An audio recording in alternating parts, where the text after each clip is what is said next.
All right, guys, this is Pitchfork Podcast for January 29th, 2021. We're almost into February. Happy early Valentine's Day, the Lovers Month, the Black History Month. All right, guys, so Pitchfork Podcast is Freedom and Liberty Radio. If you guys want to participate in the show, you dial 253-203-6784. The Skype line is not exactly open yet, but I will get that open because I want you guys to be able to call in.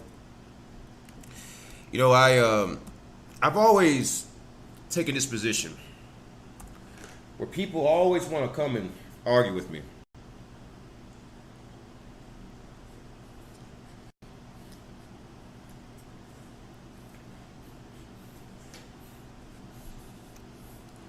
My position has always been clear.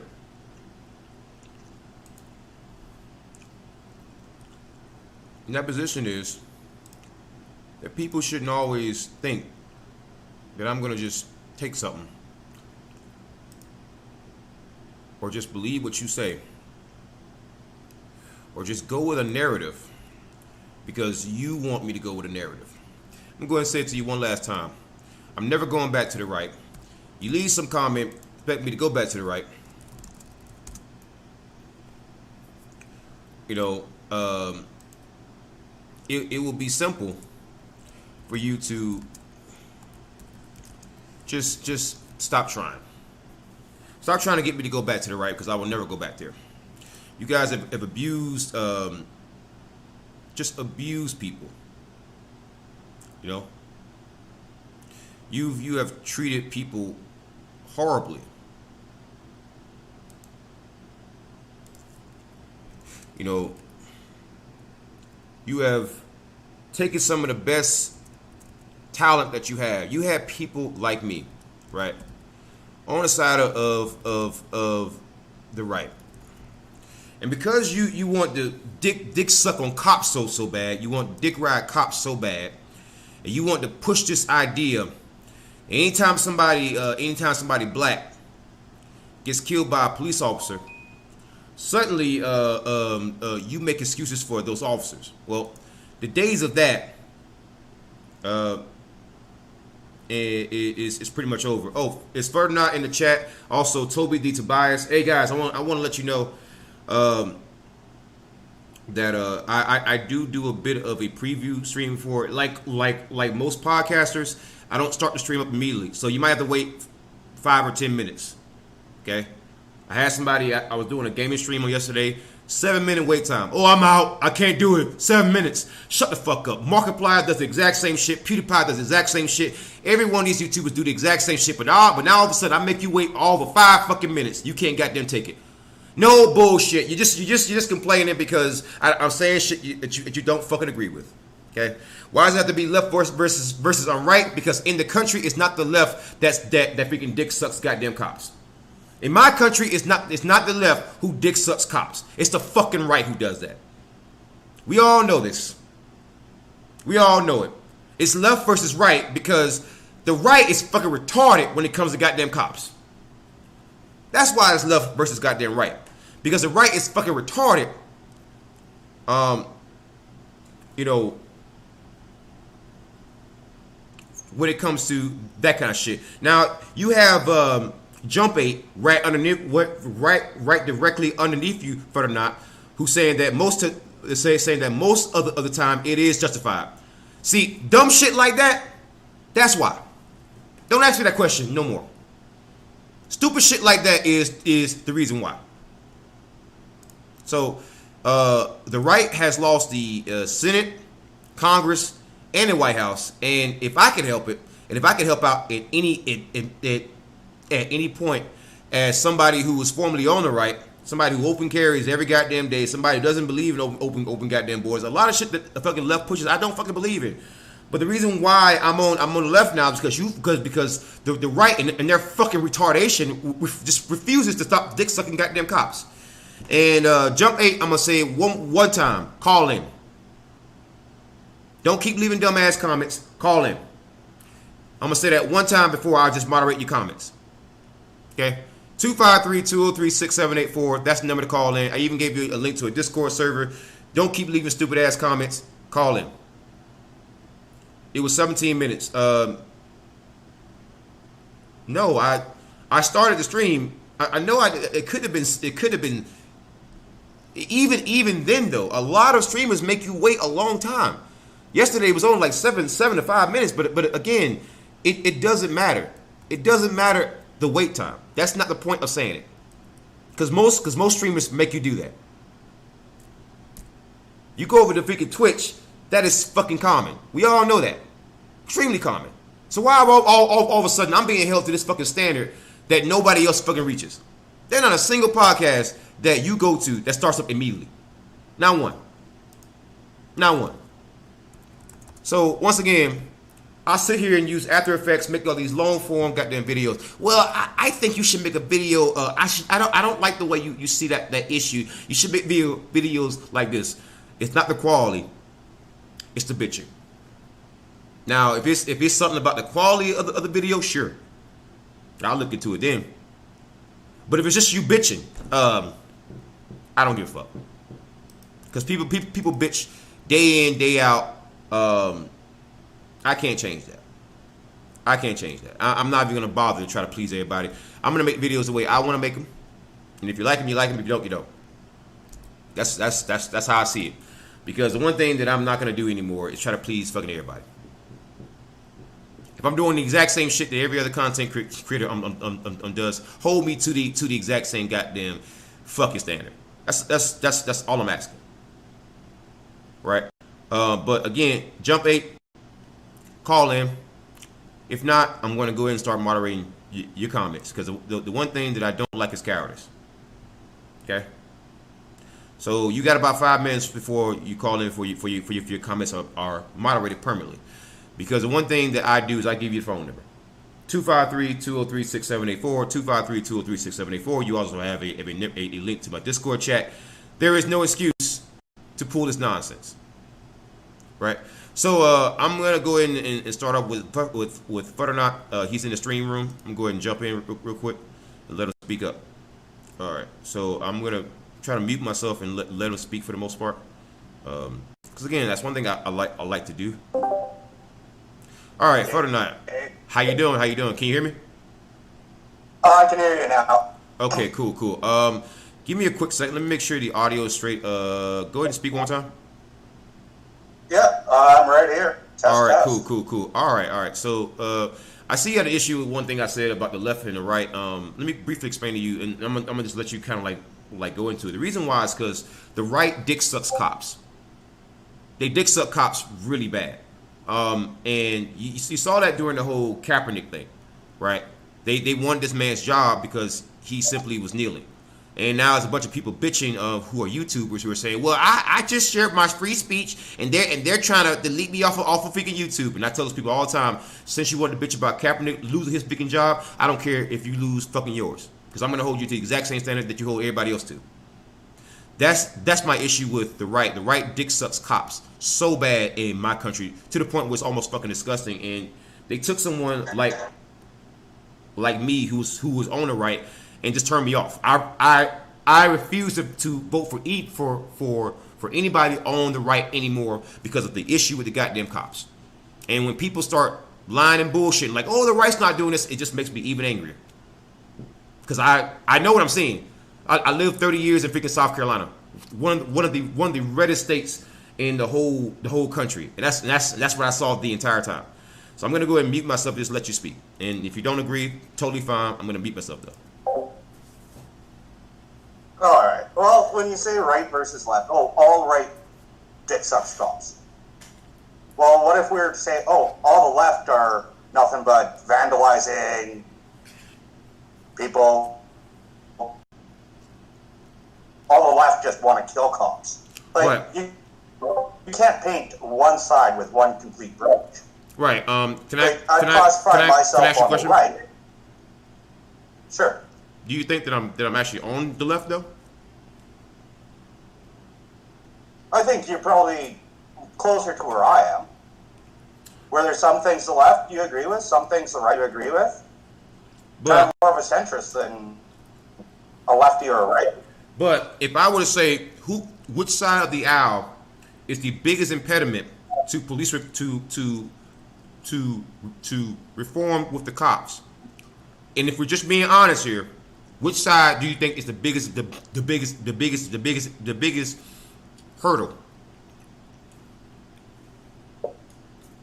Sorry, you are cutting in and out. I might have to restart. But I think I got what your question was. Right. And where I'd say on that, it's equally based that, like, you got the people that just don't want anything to change on the right, and you want people that just want to rip the entire system down and throw it away on the left. That's not what I asked you. I said, Okay. if I'm looking at change, bringing change, and if we're looking at just strictly change, who do you think, and let's just be 100% honest here, who do you think, like for example, if I were to say I want to get rid of qualified immunity, right now Democrats are trying to get rid of qualified immunity for cops. Who's the one group who's not getting rid of qualified immunity for cops? Who's standing against it? Let's just be honest. I stand against getting rid of it, like as an ultimum. I stand for police reform, but I stand against qualified immunity, like revoking qualified immunity altogether. Who do you think right now, in terms of legislative process, is standing against getting rid of qualified? Oh, it'd be the right. Right. That's the point. I'm not. Again, when I say the right dick sucks, right? I don't play that game of hashtag not all, because hashtag not all, no one lives by that fucking standard, right? We all generalize. We all do that. I don't give a fuck who you are, because generalizing is a part of human survival, right? You have to generalize. So with that being said, if I were to say that most cops, that most politicians are lying, cheating scumbags, if I would say that most lawyers are liars, if I would say that Comcast customer service is terrible, nobody would say shit. But suddenly, when it comes to cops, it's hashtag not all. And it usually never comes from everybody. Not all, except you're talking about Comcast here. Sorry, that is all.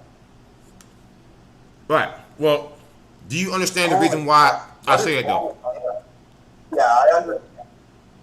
Right. So, like, a lot of what I say to happen just to kind of troll you and whatever. It's for fun. Right. But there's a lot of things that you say I completely disagree with, and we'll talk about it. But I just see it. I'm still subscribed to. Right. There's a reason why I say what I say, right? Because if I were to say some cops are bad, that doesn't make for a good video title. You're not gonna care. If I were to say, if I would take the nuanced position and say 70% of cops are bad, and only 30% are good, that's what I personally believe. The vast majority are still bad. But I say acab. The reason why I say acab was because it's simple. If you are a good cop and you're seeing bad cops doing stuff, you're still a bad cop, right? So by saying that, what I am right. Go ahead. Hey, DA, I'm sorry. I gotta come back. I'm guessing that it's only on my part, but I'm hearing like every second word that you're saying. So let me just restart, and I'll jump right back in. Okay. All right. So we'll because I do want to have this discussion. Go ahead. I want to have it where we can hear each other. Right. Okay. So So give me like 4 minutes. Okay. Well, my thing is until we wait to him to get I'm back. Do I literally think that every cop is a bad person? That'd be absurd. What I'm saying is that most cops are bad people. The reason why I say that most cops are bad people is because of what they do. Right? It's because of what they do. They abuse people. And they enforce laws where there is no victim. They enforce unjust laws and try to punish people based on those.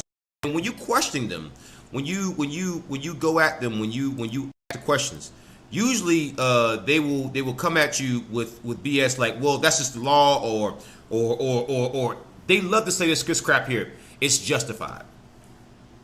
Well, you can justify anything. You know, I can justify quite a bit. That doesn't make it right. That doesn't make it moral. It just means that somebody somewhere wrote something down on a piece of paper and made some magical thing called the law. And as a result of that, now you have people out there who are relying on this and stating, well, that's just the law. And it doesn't matter what the particular scenario is. They'll just shout, that's the law.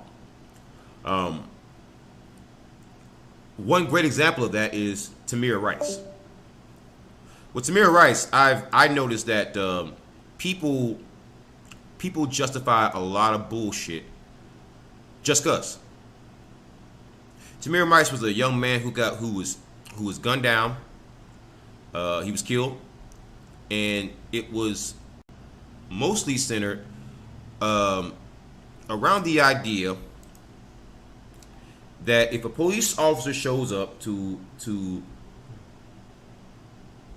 a scene, and if a young child is carrying a gun on them, or what appears to them, you then shoot the child without trying to de-escalate. You didn't even get a child enough chances to even drop the gun. You know, and I want to look up something with Tamir Rice, because again, I love to talk about this situation, because I mean, I don't love to talk about it. I don't love it, but I bring it up as a great example of police brutality. So let's go over to the live scene here. All right. I think Fortnite is back. Are you there? Yeah, so I just got back. All right. Well, give me a second. I'm just gonna look up something real quick, and I want to show some on the. I want to look up Tamir Rice. Now, this happened in 2014. So, a 12-year-old African-American boy was killed in Cleveland, Ohio by Timothy Loman, a 26-year-old white police officer. Rice was carrying a replica toy gun. Loman shot him almost immediately after arriving on the scene. Now, the issue that I have with this is simple, right? Is that if I can't even spank my own son, if he pointed a realistic-looking gun at me without you calling it child abuse, why the fuck does a cop get to shoot? You know, yeah, I mean, again, and I remember people justifying this shit, right? Well, he was carrying Go ahead. If I remember correctly, there's been so many of these that has happened. I do think that it was probably justified, if it's the right case that I'm thinking of. Tamir Rice was a 12-year-old boy who had a replica gun, a fake-looking gun. The officer shot him almost immediately after arriving on the scene. Almost immediately. Let's see the gun, though. Let's see the toy gun. It doesn't fucking matter! Do you believe in the Second Amendment or not? Yes. Was he pointing the gun at fucking anybody? No! Okay, then it might be a different case than I'm thinking of. Because I've heard. Why was your first reaction to justify the shit? This is what I'm talking about. You're on the right, and the first reaction was to justify it. You didn't even know the goddamn case. Okay. You weren't even sure of it.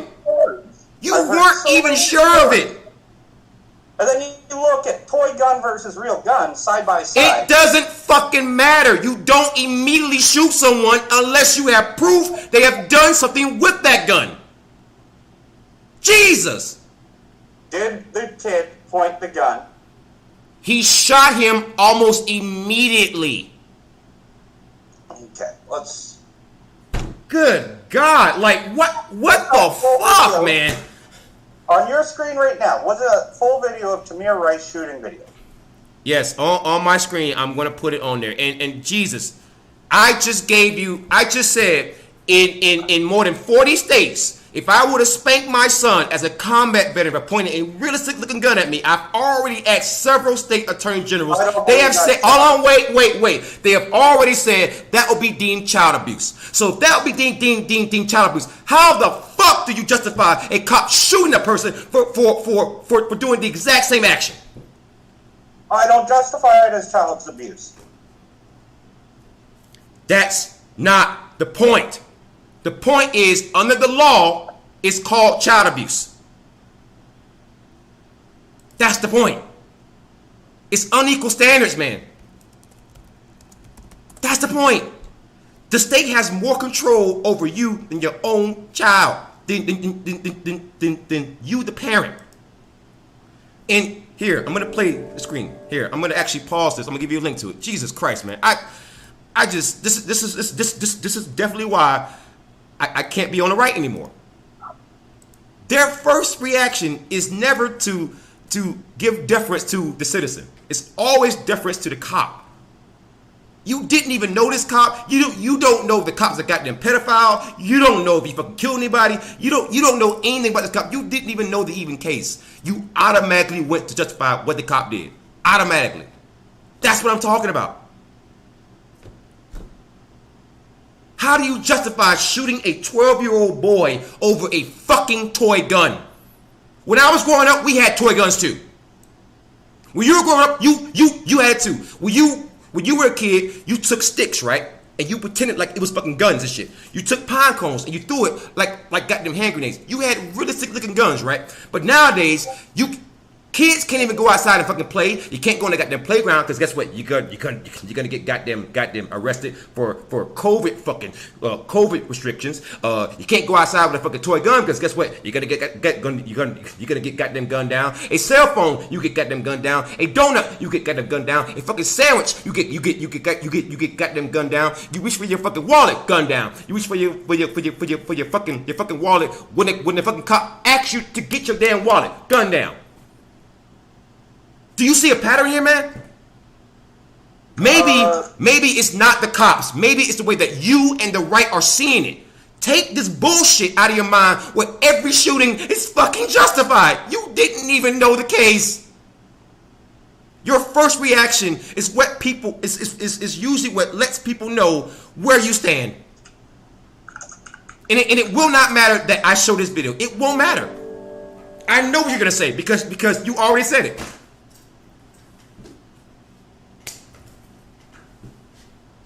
God damn. Within 2 seconds. 2 seconds. I don't give a shit what your reasoning is. 2 fucking seconds, better not.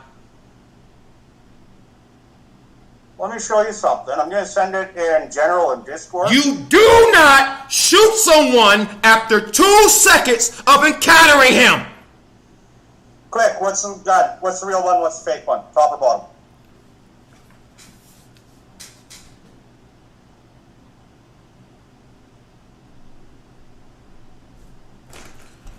Oh my God, it's not gonna matter. You're not gonna Which get it. Which one's the real one? Top or bottom? Where are you posting this? General and Discord. General. Okay. Let me get a closer look. No, you can't get a closer look. No, I would say the top one's probably the fake one. I would definitely say the top one's probably fake because that just looks fake. It looks plastic. Yeah. So yeah, the top one's definitely fake one. Yeah, in fact, I'm pretty sure that yeah. It even. I can't see the actual answer, but I side with you that it does look a little fake. Yeah, the top one is definitely a fake one because it even says code 1911 target, so it's only like a target gun. It's not made to be like a real gun. Yeah, the top one is definitely fake. But the thing about it is that it's clearly a fake gun. I can tell just by looking at it. I can tell that from like a distance. It looks fake. Even the top sight does not fit a 1911. 1911s don't typically have flip up sights. Come on now.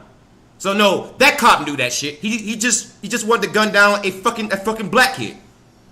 I'm sorry. There are plenty of people in Ohio who carry guns on them. Plenty.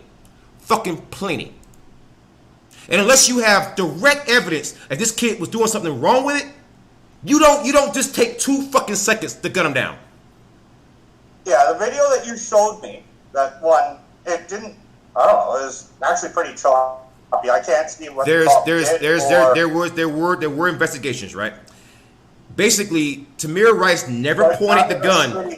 Listen, there were investigations. Tamir Rice only had 2 seconds.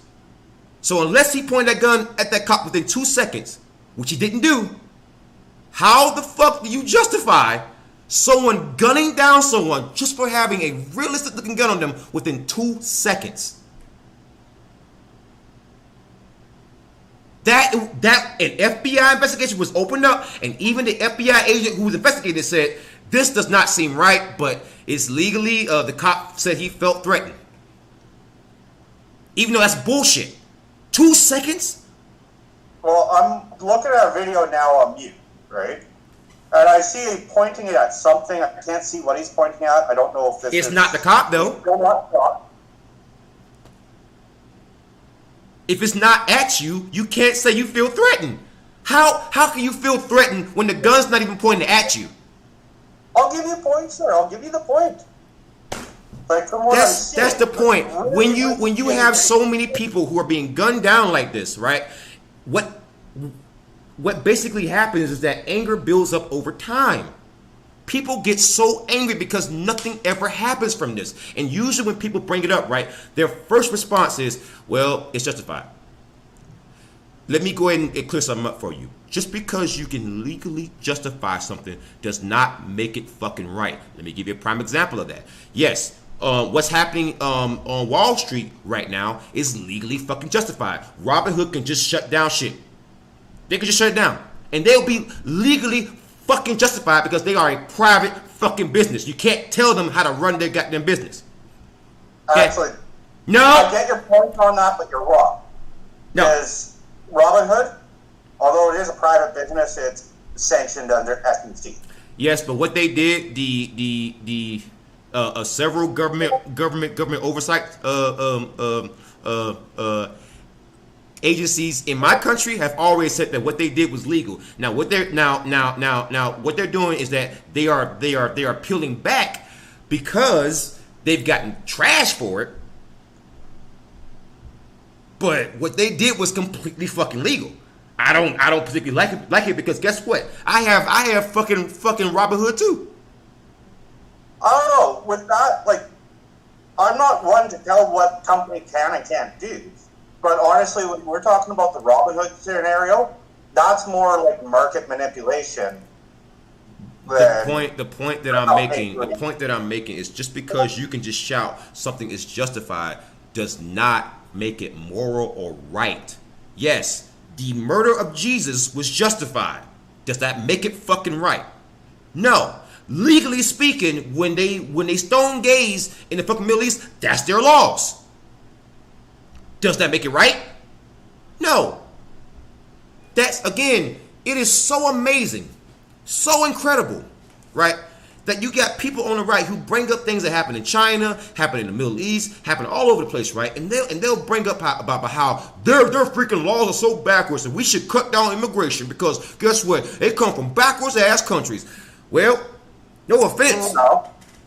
Well, a lot of people on the right have made that argument, especially Paul Joseph Watson. I can link you to the videos. I am still subscribed to him. Okay, so I'm not saying that the argument hasn't been made in that context, but no, a lot of the more successful people and people that I think are more Canadian than me are actually immigrant. Well, unfortunately, what I have an issue with, like when we talk about immigration, is refugee immigration. Well, here's my issue. Is that the right loves to bring up issues when it's convenient. When it's inconvenient, they don't want to talk about it. Like, for example, the right was talking about how Monday Matt and how and everybody in the anti-SJW community was talking about how Monday Matt was flagging people on, right? Well, it was, but okay, well, that's fine, but the reason why I don't have an issue with it is because everyone in the anti-SJW community was doing it too. For example, Aiden Powder made a video against Aiden when she claimed that I was that I was doxing her. So when I put that video out, she flagged it, and I went to fucking Twitter. I said, hey guys, she flagged me. Are you guys gonna now make a long marathon screen about her like you did fucking Monday Matt? No. Well, that's why I don't want to hear anybody on the right talk about goddamn flagging and docs, none of that shit.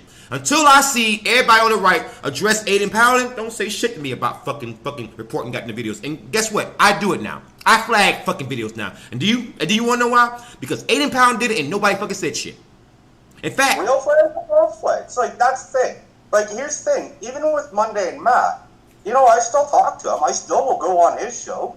It's just because I disagree with a certain amount of what he says, but I probably disagree with him on more things than I disagree with you. He still has good content. He still has good points now. Like, the point that I'm making is that a lot of my dislikeness of the right is dishonesty. And I'm not saying that the left doesn't lie. Of course they do. Of course. You think the left's more honest than the right? I would say that the left is a lot more honest than the right is. Both sides lie. But if I'm just keeping goddamn score, the right lies a lot more often. And I can give you some prime examples of that. One example is this whole pretending to care about a private business. Well, I can show you no less than 18 times in the past 2 years where the right doesn't appear to care about private fucking business. They want to actually control them. Nike is a prime example. When they went to support Kaepernick, they were saying, "Oh, cancel Nike, cancel Nike." And that shit didn't go anywhere because the right started buying Nike again. Then I remember when it was Ben and Jerry's. They said, "Cancel Ben and Jerry's." In fact, I remember those exact words: cancel Ben and Jerry's from Dan Candace goddamn Owens. I remember that shit, and nobody said a goddamn thing. But now all of a sudden you're talking about cancel fucking culture, right? So my thing is that the right says a lot of shit, but does not back any of it up. You claim to care about freedom and liberty, yet you will justify anything when it comes to a goddamn cop. They will say we don't want abortion because we are pro-life, but yet it was Republicans who started the most recent wars that we have, George Bush. So you pro-life, but you keep starting goddamn wars. Yeah, Democrats started fucking wars, but the wars that I fought in, those were started by goddamn Republicans, not Democrats, Republicans. Okay, now I know who was commander in chief when that war fucking started. Okay, I was actually just 3 years removed from the service. Then I was just 3 years later I went to the service under the Bush administration, and it was George Bush who started that goddamn war. That was the right. It was George Bush who pushed the fucking Patriot Act. Okay, so I understand that Democrats have made it worse, but in a fight you don't look at who made it worse, who started it. Republicans. They started it. They sat there and bitched and moaned about the 1994 Violent Crime Act by Joe Biden. Yet they used the 1994 Violent Crime Act to keep marijuana fucking illegal in 17 Republican goddamn states. Okay, so that's the problem with the right. I think most people can see past the bullshit. The right now is the most disingenuous, lying, full of shit party there is. And the way that I know that beyond a shadow of doubt is because the fucking right elected a goddamn game show host who they're still being bamboozled by to this very fucking day. Okay, ignore Trump's freaking attitude and everything else, because I actually don't like Trump as a person. Right. Did he do good or bad for your country? The policies that were enacted. I'm not talking about his tweets. I'm not talking about his personal views or history. I'm talking about hardcore numbers. Was your country better or worse? I'm going to be honest. The first 2.5 years, it was great. He was doing a great job as president. The last year and a half, he was garbage. Last year and a half, he should have left office and never came fucking back. Now, it's not just it's not just his attitude. It's not just his attitude. It was I'm mainly saying this because of Lafayette Square. A YouTuber by the name of Legal Beagle is still suing the Trump administration to this very fucking day over Lafayette Square. Basically, there's a church at Lafayette Square. It's been there since the beginning of our country, really. And I'm gonna go ahead and go to the last name. I'm kind of show you what I'm talking about. So, if you want to know why I don't like the Trump administration, because again, when it comes to certain religious things, I think most people can kind of realize Lafayette Square. Let's see if I know I spelled it wrong. Yeah, Lafayette Square. So this is from the New York Times, right? So this is shortly before the photo in which Trump took that photo with the Bible holding it like upside down. So basically, the day before, a church had been damaged by some rioters and looters, right? And so basically, what happened the night afterwards was that people were basically protesting cops and also the Trump administration. And what Trump did was that he sent in federal agents and also the police to start abusing people. And the scene in which it was happening was it was abusing people on religious grounds, on church grounds. And I don't care how someone tries to slice the dice that, I'm never gonna get behind that. I'm never gonna get behind that. I don't care who started it. I don't care if it was the freaking rioters or the police. I don't give a shit who started it. You brought violence to religious grounds. And the people who were instigating that violence in that particular instance were the police. And people brought up, well, the night before they were damaging the church. I don't give a fuck about who started what on church grounds. You fucking stop. Both sides fucking stop. And the only people that I saw throwing shit and beating on people were the goddamn cops. So guess what? It's 100% on the goddamn cops. You don't do that shit on fucking religious goddamn grounds. I don't care if it's goddamn mosque. I don't care if it's a fucking Buddhist goddamn temple. I don't give a shit if it's a goddamn church. I don't give a shit if it's a fucking pagan goddamn coven. You don't ever fucking do that shit. And holding the Bible upside down, do you understand that actually made a lot of people believe he was the goddamn the fucking antichrist? I'll be right back. I'm actually curious about the Lafayette Square because I don't remember it. No. We can watch a video. It's pretty fucking brutal. It's pretty crazy. Okay, well, I'm going here. I gotta leave the room, and I'll be right back. Okay, go ahead. So I'm gonna go ahead and play a video of Lafayette Square. Tear gas. Let's go ahead and see, because a lot of journalists were hit in that attack too. So this is from. It is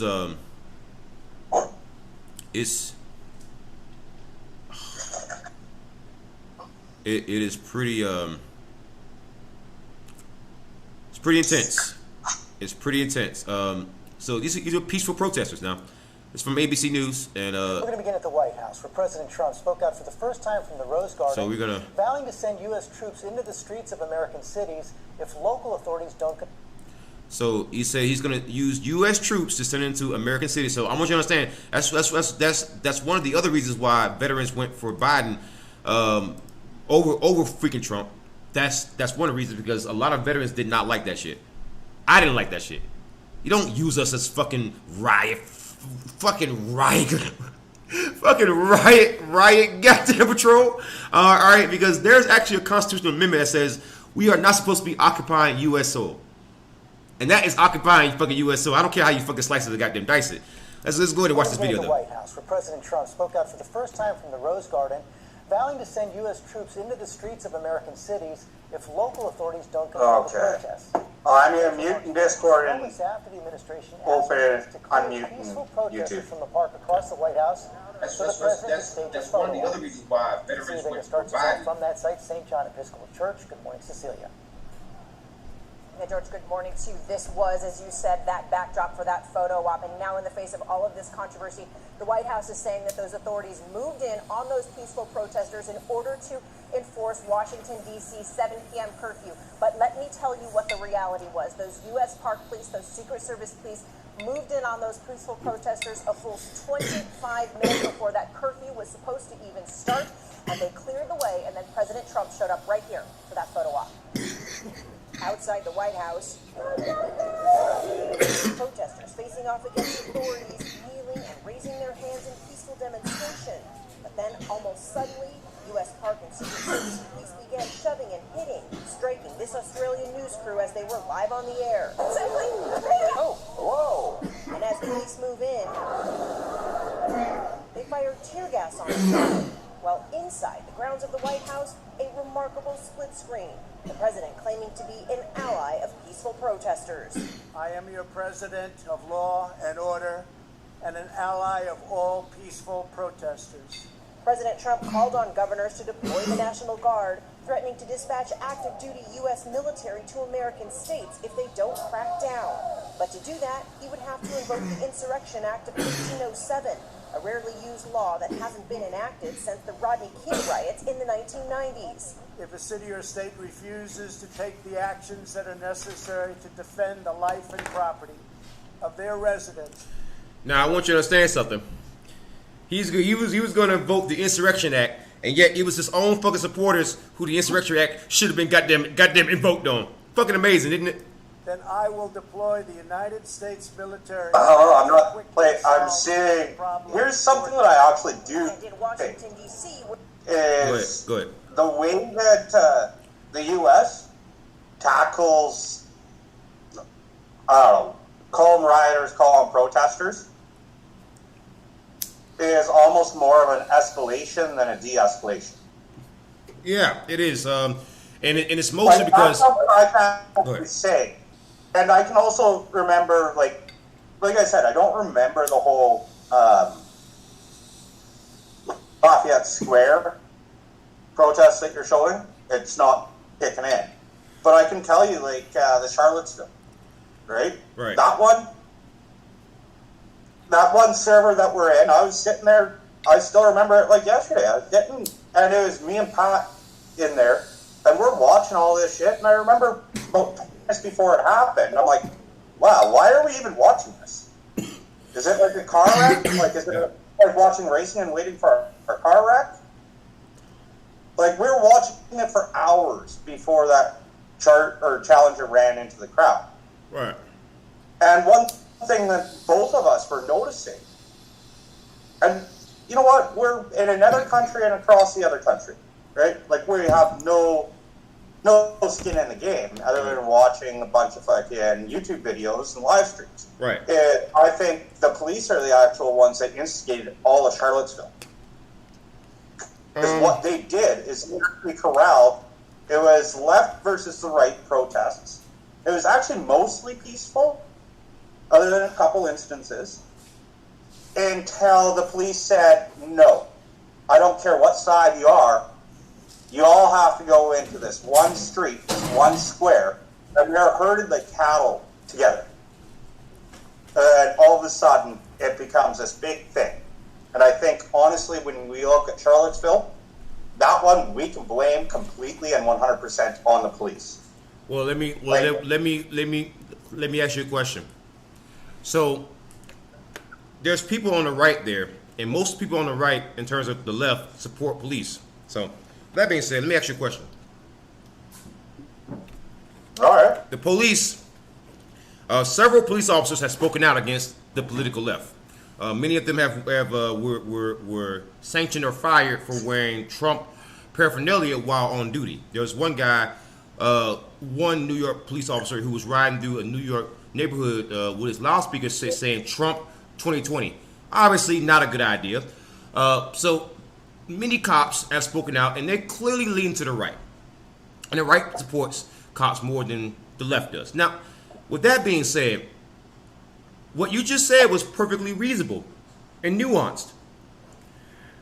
But could the same not be said for peaceful protests throughout the summer?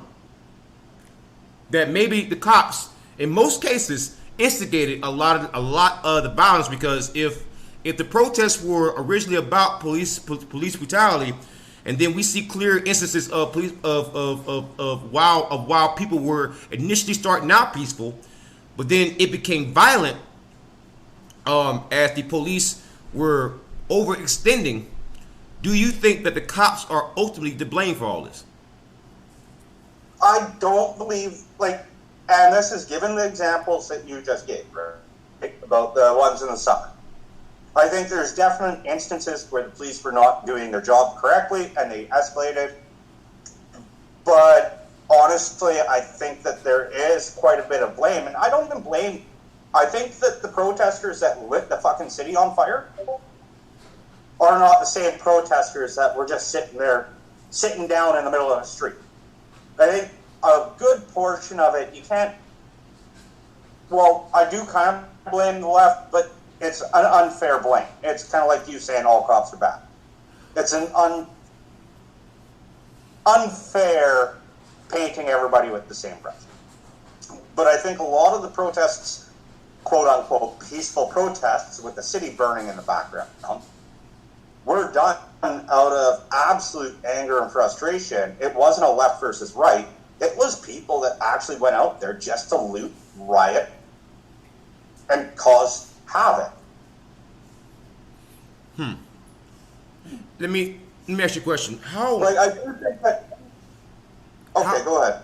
How well versed in American history are you?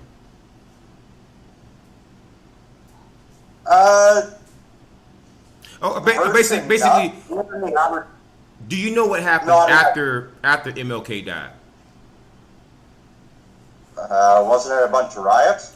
Right. Do you know that much of the same thing that you're saying like right now happened then? Yeah. Okay. Do you understand that, yes, there's looting, and I certainly don't fucking agree with that shit. And personally, if I would have saw anybody looting, I would have shot him. Straight up. Just no questions asked. Just fucking blast him. Personally. And that's just me. I don't agree with that. Well, that's just me personally. I don't think that you should go and break into people's shit. I personally don't fucking like that. I also don't believe that a television is worth a life. Right. I just don't believe that you should break into people's shit. Personally, but here's how I'm seeing it. Right. I'm not saying that what those guys did was right or correct, but let me give you a prime example. So let's look at Seattle, right? Seattle Police Department. You see that video that I did about it? You should go look it up if you haven't seen it. Yeah, no, I usually only watch the live streams. Right. So the video that I did about the Seattle Police Department, it actually showed that back in 2010 and 2011 they were placed under a federal consent decree, and you want to know why? Because they are that racist. The federal government and federal not. I want you to listen to this. On the last live stream, okay? You proved your point. They're under a federal consent decree because they're racist. Just want to kill people. Right. I understand, but here's the point that I want to bring. So Seattle was the exact same city where you had Chaz or CHOP or the autonomous zone. Whatever. Yeah. So, do you understand why you had an autonomous zone right now? Right? Do you get it now? When people can't trust the cops, what the fuck do you expect to happen? Honestly, in the Chaz is where it should have been the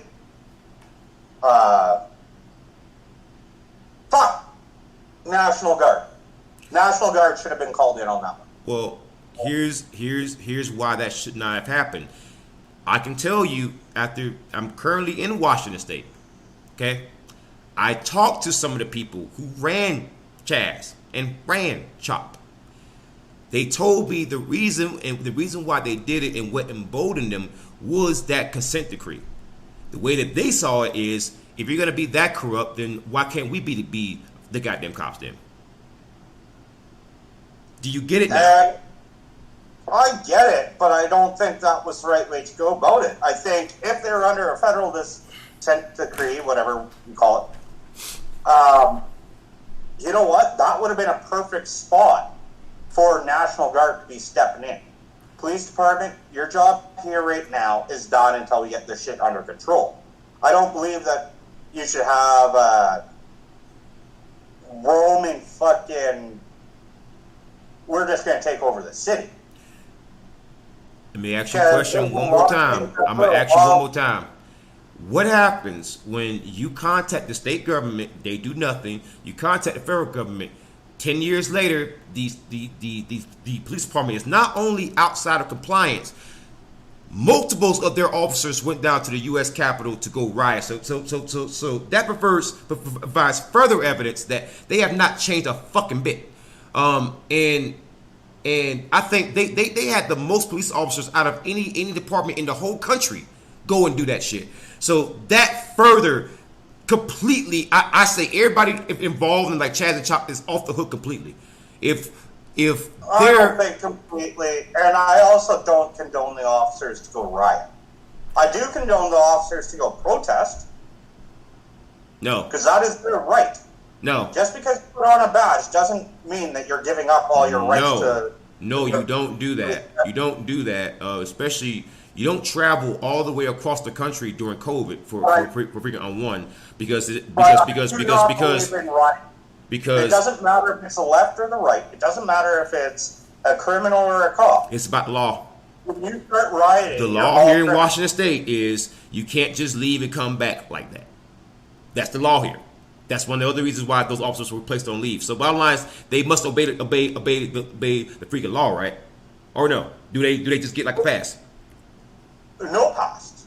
I don't believe in passes. I do believe in qualified immunity. Did they break the law by going to the U.S. Capitol? Yes or no? Based on what I just told you, did they break the law by going to the U.S. Capitol during a global pandemic?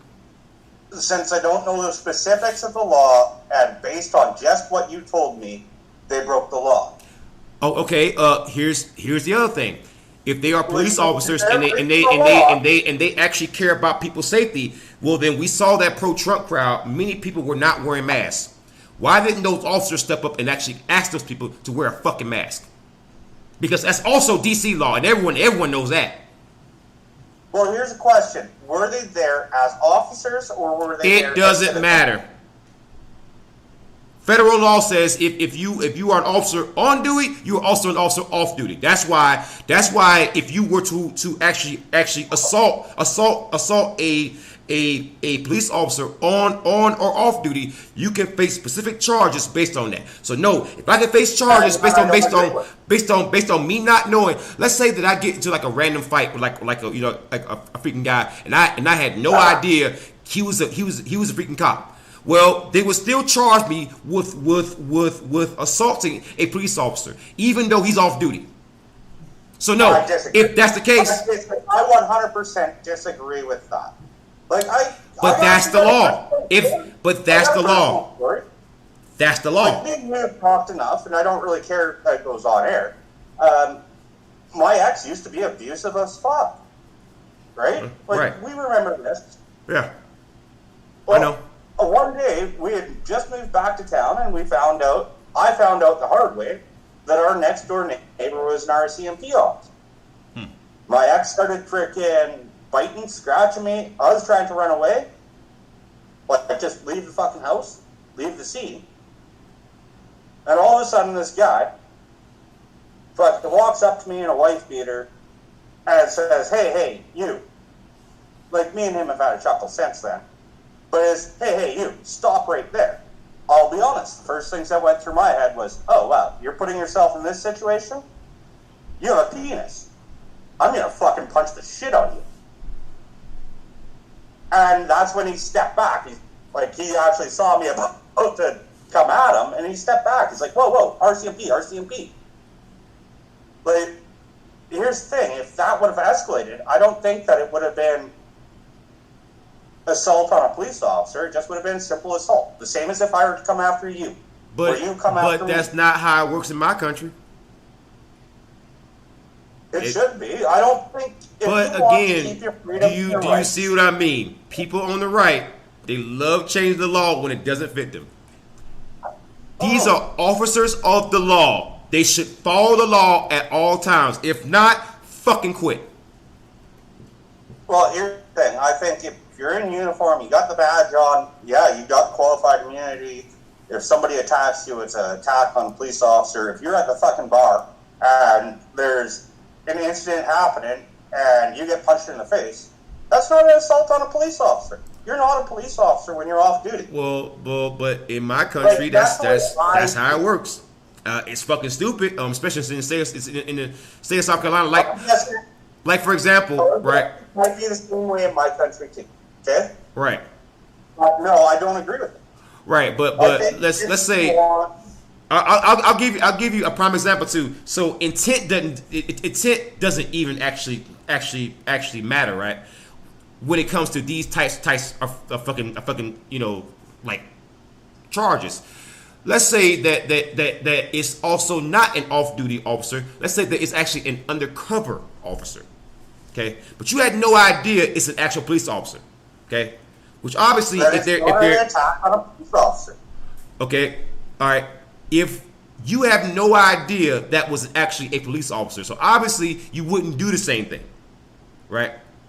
But they would still charge you with assault on a fucking police officer. So if the fucking difference is whether you clock in or not, but you dress the fucking same, that's goddamn insane. But that's the law in the country. All right. Now, with that being said, going back to the original point, that's why you had people. They should be held accountable if that's the point. Like again, I'm taking your word for it, right? I'm not sitting here googling every point. I'm telling you. No. I'll show you. I'll show you. It is actually. No, but here's the thing, man. I want you to understand that things that happen in this country, all right. And I'm gonna say something that MLK once said that many people don't actually recall. He says the problem with white supremacy and the police is that the storytellers from that side of the fence always start the story from the middle or ending, but never the beginning. Okay, and I found that no matter I can agree with that. And I found that no matter who it is that I'm talking to on the right, it's always the same. Right? It's the same on the left. No, it's not. It's the same. No, it's not. On the left. No, it's not. You ever hear the saying? Because you can't say that when the left keeps bringing up slavery. You can't say that. Yeah. You know what? Who sold the slaves? The white people in this country. In this country. Where did they get them from? We're not gonna play this stupid ass game. We're not gonna do this. We're not gonna do this. Dude, there was no African slave owners in this fucking country. I don't care what happened before then. But in this country, the founding of this country, the one that I live in, it was white slave owners. Okay. Now, were there Africans who sold their own people? Sure, absolutely. But they were not the bulk. People were being fucking apprehended.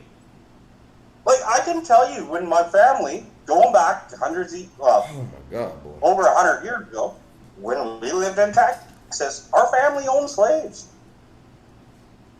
I know. Guess what? Should I feel guilty about something that my great-great-grandpa did? No. I'm not asking you to. If I ever own a slave, let him free. I don't agree with it. But the point that I'm making, me accountable for, no one's holding you accountable. I said white slave owners. The majority of the left want to hold the white people accountable for slavery. Slavery's been abolished. No, people aren't trying to hold white people accountable for slavery. No, it's when you get race realists. It's when you get police officers who are racist. It's when you get people shooting up people who fucking harm people. Fucking no-knock warrants where people end up goddamn dead. It's shit like that. The civil rights era. Once again, you're starting from the middle and the ending. You're not telling us why that originally was happening. Why was originally it started going after all white people? Why did that happen? You know why it originally happened? Mm-hmm. Like, you want to go to the beginning of this country. Slave. Yeah. Of your country. The beginning. Yeah.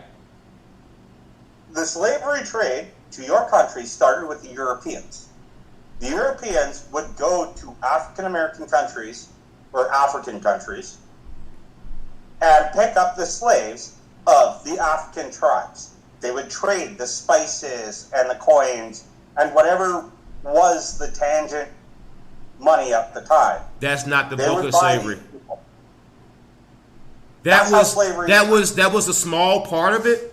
But if you look it up, if you actually go and research it, if you go and follow the actual historical accounts, most slaves who ended up in the transatlantic fucking like actual slave trade, and 40% of the slaves who came into the country came into through the port of Charleston in South Carolina. See, that's why I know that's why I know so much about slavery, because this is literally my history. So in Charleston, South Carolina, they actually still have the actual slave markets there. It is one of the only ones in the world that is still fully intact. They actually still have the actual charters, the actual list where they would list us as like basically side by side with like fucking animals and shit. But basically, there is actually a whole historical account. Most slaves that came to this fucking country were not sold by their own people. Yes, that was a very small percentage of freaking slavery. Most of them were just apprehended. Okay, so I know what you were gonna go into, but I can quite literally show you a slave market that proves you wrong. Because if these were people that were just being bartered and traded, right? You don't need a bunch of gear to apprehend people. You only need gear to hold them in place, like chains. You don't need shit like nets. Okay? Or like bloodhounds. I don't. Here's the deal. You know where my view on the slavery is. Like I don't think It's I'm not racist your view on the or- slavery. It's not that view. It's just the fact that so many people on the right attempt to rewrite history, or as they will say shit like, well, the Irish people were slaves too, as if that somehow compares to us. It doesn't. It doesn't. Well, it does actually compare, but I wasn't going to go to that. It was coming. It was coming. I knew it was coming. It always comes. And the point of bringing that up. I thought about going there, and I pulled back because it wasn't relevant. No. The whole point of bringing that up, right? It is not to say, Irish people were freaking slaves too. That's not the point. The point of bringing that up is to discredit what we went through. That's the point of it. Whether you acknowledge it or not, that's the point of it. Because if that wasn't the point, then your next thing that you would say is, okay, I'm going to advocate for slavery for the recognition of Irish people or reparations for Irish people outside of black people. I won't even bring up black people because they are fucking irrelevant. But you won't do that, though.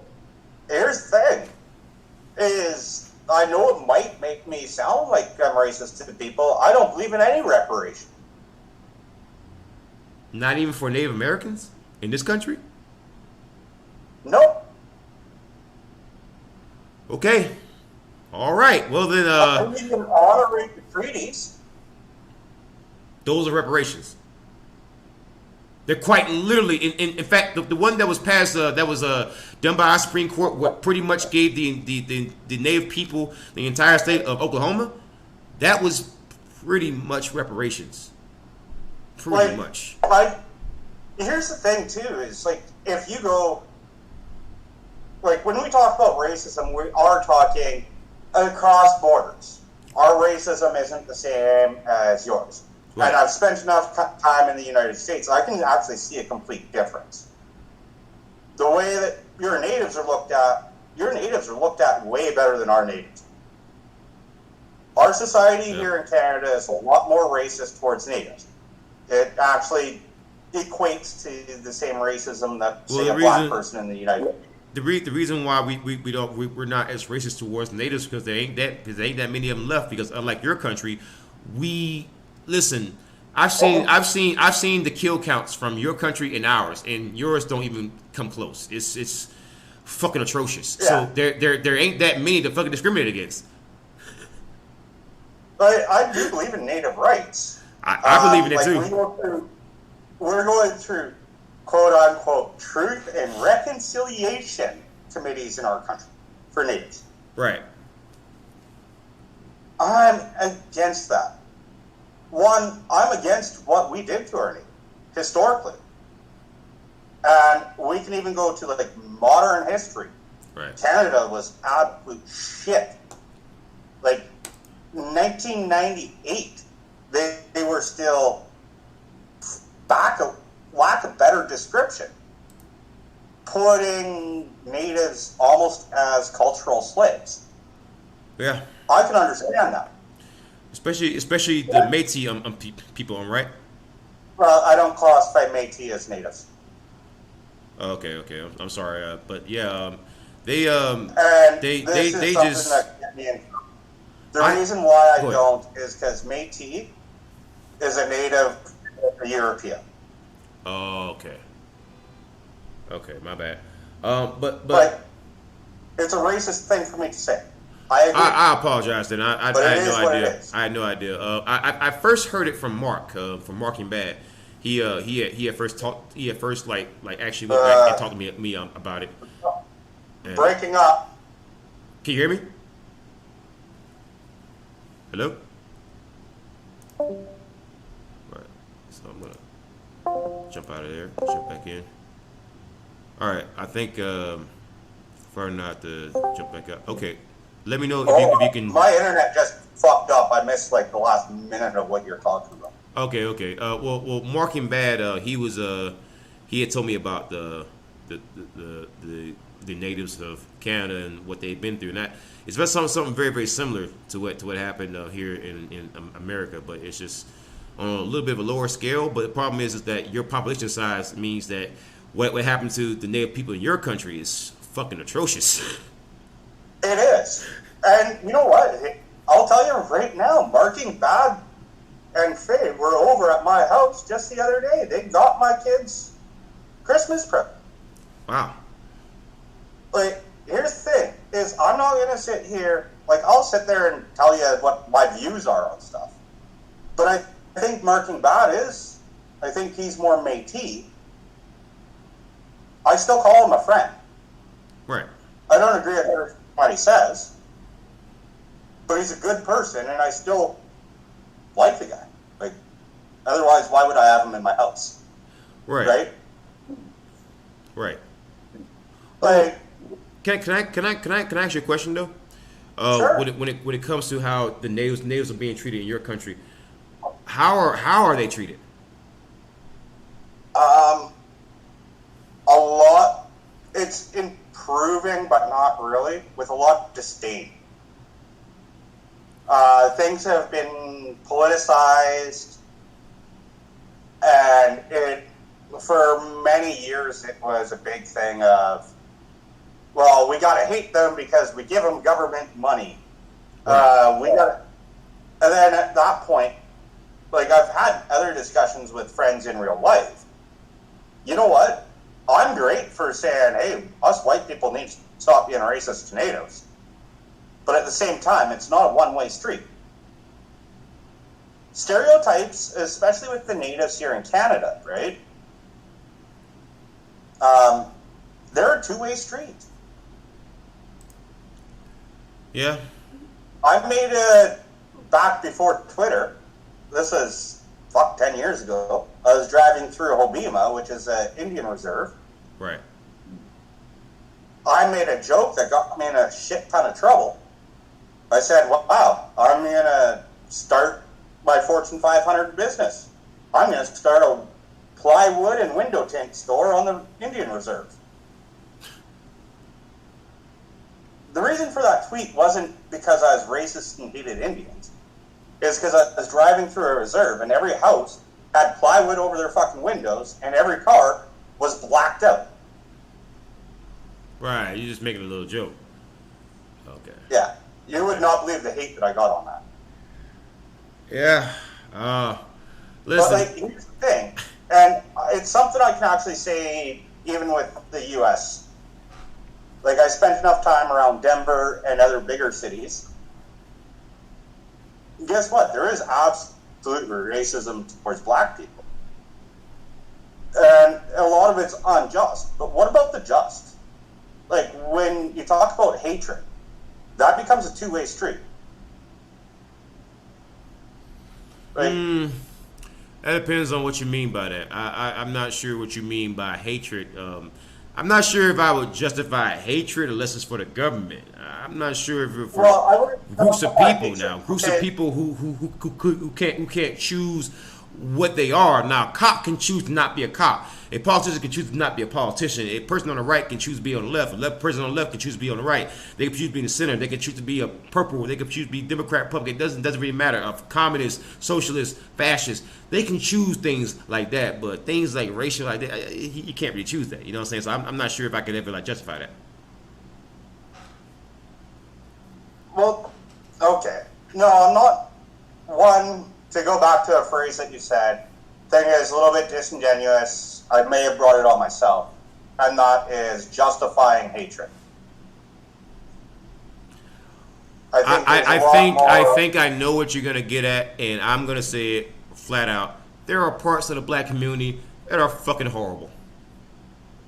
I'm not gonna sugarcoat it. And there are parts of the white community that are fucking horrible.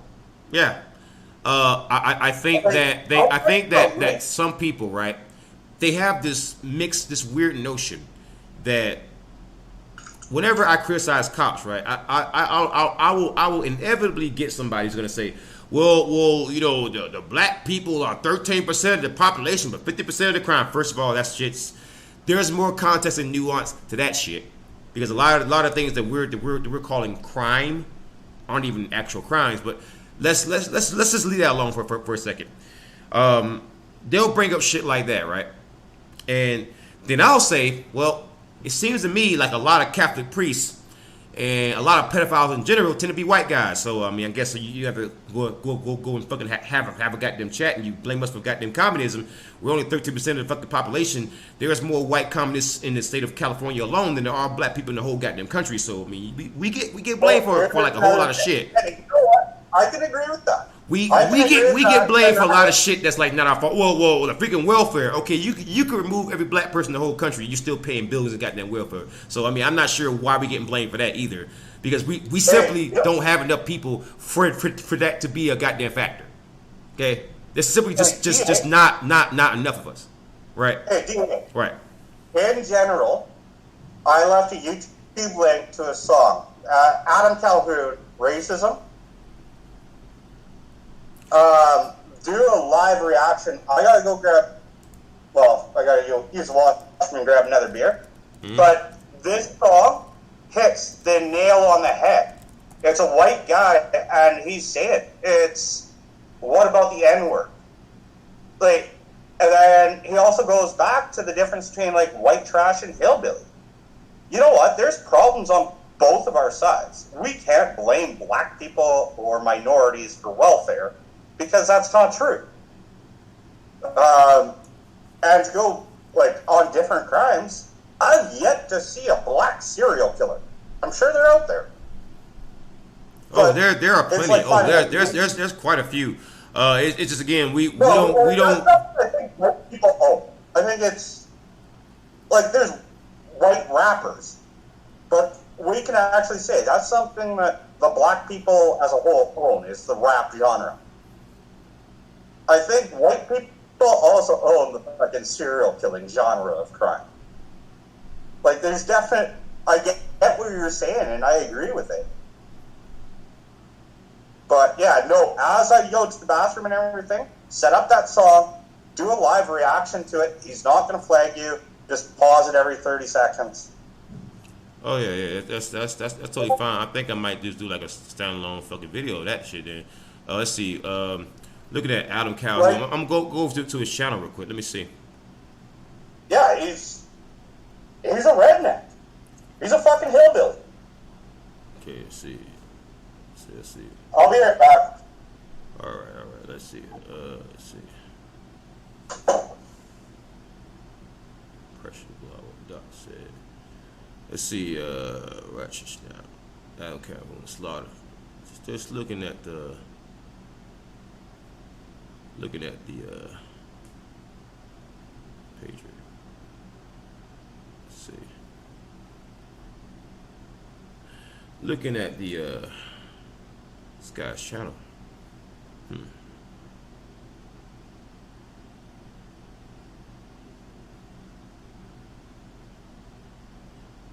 Interesting.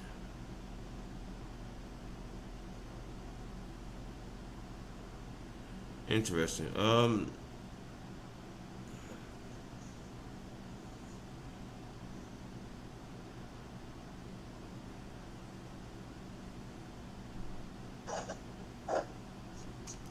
Right. So let's see here. All right, I'm back. All right. So what's the name of the song that I'm looking up? Racism. There's a direct link in Discord General. Okay. All right. We're gonna check it out real quick. We're gonna go ahead and get a link to that. I'll check it out. Now, what exactly am I in for here?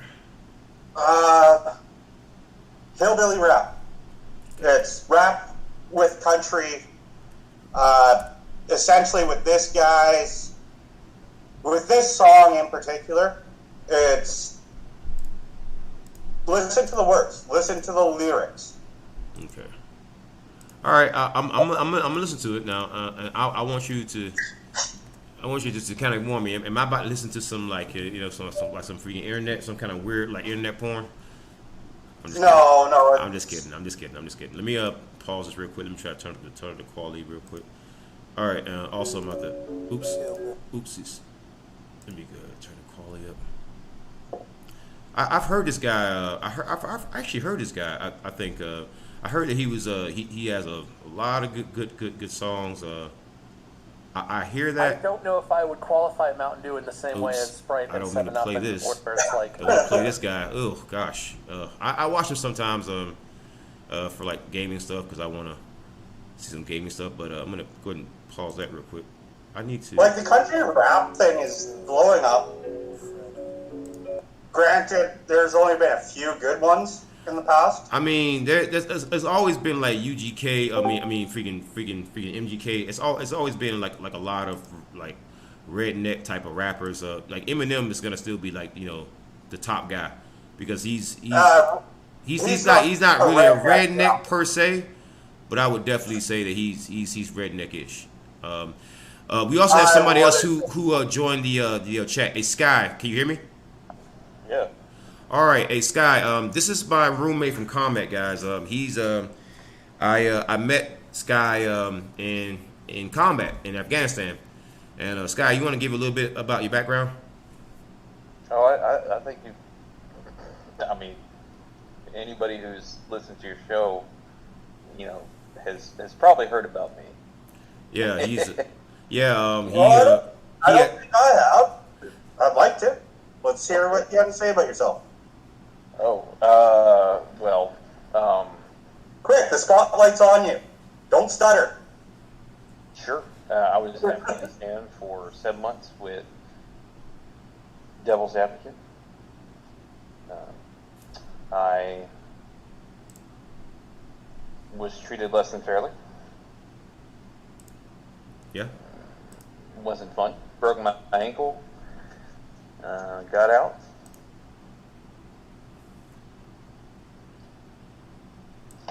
I don't know. Hey man, U.S. isn't my country anymore, but hopefully one day again. Thanks for the service. Yeah. He's my best friend.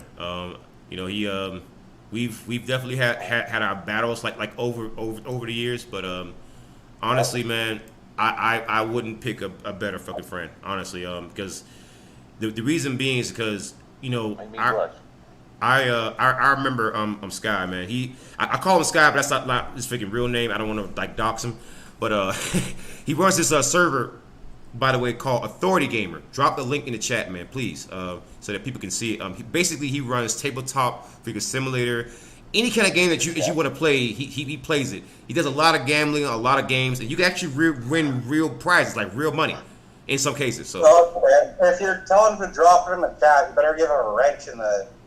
The live chat. Yeah, I'm gonna give you a wrench. Go ahead and post something real quick in the live chat, and I'll give you I'll go ahead and wrench you. Fuck, you're making it so I should make my fucking bed so I can turn my camera on. Oh, am I on camera right now? Yeah. You are. You are. Yeah. So Okay. people can see your face. Oh, They're- I'm actually they're- gonna call from my mom. Let me come right back. I'll be back. Oh, great. Okay. Yeah. We scared him off. Just okay. Cool. No. He's got to call him his mom. He's got to talk to Yeah, her. no. But Come on, you know not to take too much of what I say serious when I'm just speaking smart. No, you're good. You're good. But listen, we're gonna go ahead and watch that video though while he's gone, because I really want to see that. I'm very curious. I'm very freaking curious. I want to there's a lot of reaction channels of like black people reacting to it. I should react to it. Her. I should react to it. So, I don't know why I haven't. You look up, like, minimize the Discord, throw that fucking video up, and react. Yeah. Do a live reaction. It could end up being one of your best videos. Yeah, I'm I'm actually. looking at one right now. Black man reacts to Adam Calhoun. 581,000 views. Yeah, that's pretty crazy. Yeah, I know. But I mean, I never was that freaking type to just freaking do that, man. I was always the type. I guess I always wanted to make like content that people could just see and like and stuff. I didn't want to just like make content just for the sake of making content, man. I just. Well, no, it goes into what the last two discussions we've had. It ties right into it, right? Right. Let me see here. Let's see if I can actually hear it. All right, here we go. All right. Give me a second. All right, so we're going to go ahead and play it real quick. See what happens. All right, so how you guys doing? It's Dion here, Devil's Advocate. All right, we have Adam Calhoun. I heard that he was a country redneck rapper. And I understand that country redneck rapping is pretty much on the rise right now. I've noticed that a lot of people are into this sudden craze with these guys with these big beards who are speaking the truth. I noticed like this guy and Bo from the Fifth Column. A lot of guys who are popping up like this, who are more left leaning, I would say, more so than right. But they do have a distinct, I would almost say, centrist appeal to them, because many of them are pro gun. Like both from the Fifth Column is pro Second Amendment, and this guy, I went on his channel and I saw him having an AR-15 type of video. So let's go ahead and watch him. And this music video is called Racism. I'm a big fan of rap, and I understand this guy can spit. So let's go ahead and see what he's got. Okay. Okay. What the fuck you rapping for? Cracker ass cracker, got your rebel flag with your camel hat backwards. Stains on your shirt with your fucked up teeth. Piece of shit truck broke down middle of the street. Oh. Wow. So immediately, the one thing that I noticed is that he came in hot and heavy, and that flow I did not expect from him. I kind of expected a more slower type of methodical flow, more like I would say a UGK over like an MGK. UGK is like this older fat black rapper who raps really slow, and MGK or Machine Gun Kelly is a younger white rapper who raps very, very fast, almost like Eminem speed. Though I don't think many people can match Eminem the way that he can quite do it. But this guy immediately started off with a lot of white stereotypes, things like messed up teeth, your freaking car, a pickup truck. That's a big stereotype. Me being in South Carolina for over 30 years, the one thing that I know about stereotypes with white people, especially white men who dress a certain way, with the camo hats, with the long sleeve types hoodies, the blue jean pants, the cowboy boots, or the messed up freaking bobos. The one thing that I know about those people is that they almost always carry a pickup truck, and I just did a stereotype based on my experience from the South. So yeah, he's right. A lot of people do stereotype them, and he immediately said, "Look, why you rapping? Because you're a cracker, and." I think that's very interesting that he decided to take this angle, because it does show, the poorer side of the white community. You know, the one thing that black people always say is that blacks can't be racist towards whites because of power and privilege. Well, as you look in, as you look into to this first 30 seconds of this video, the one thing that I don't see is privilege.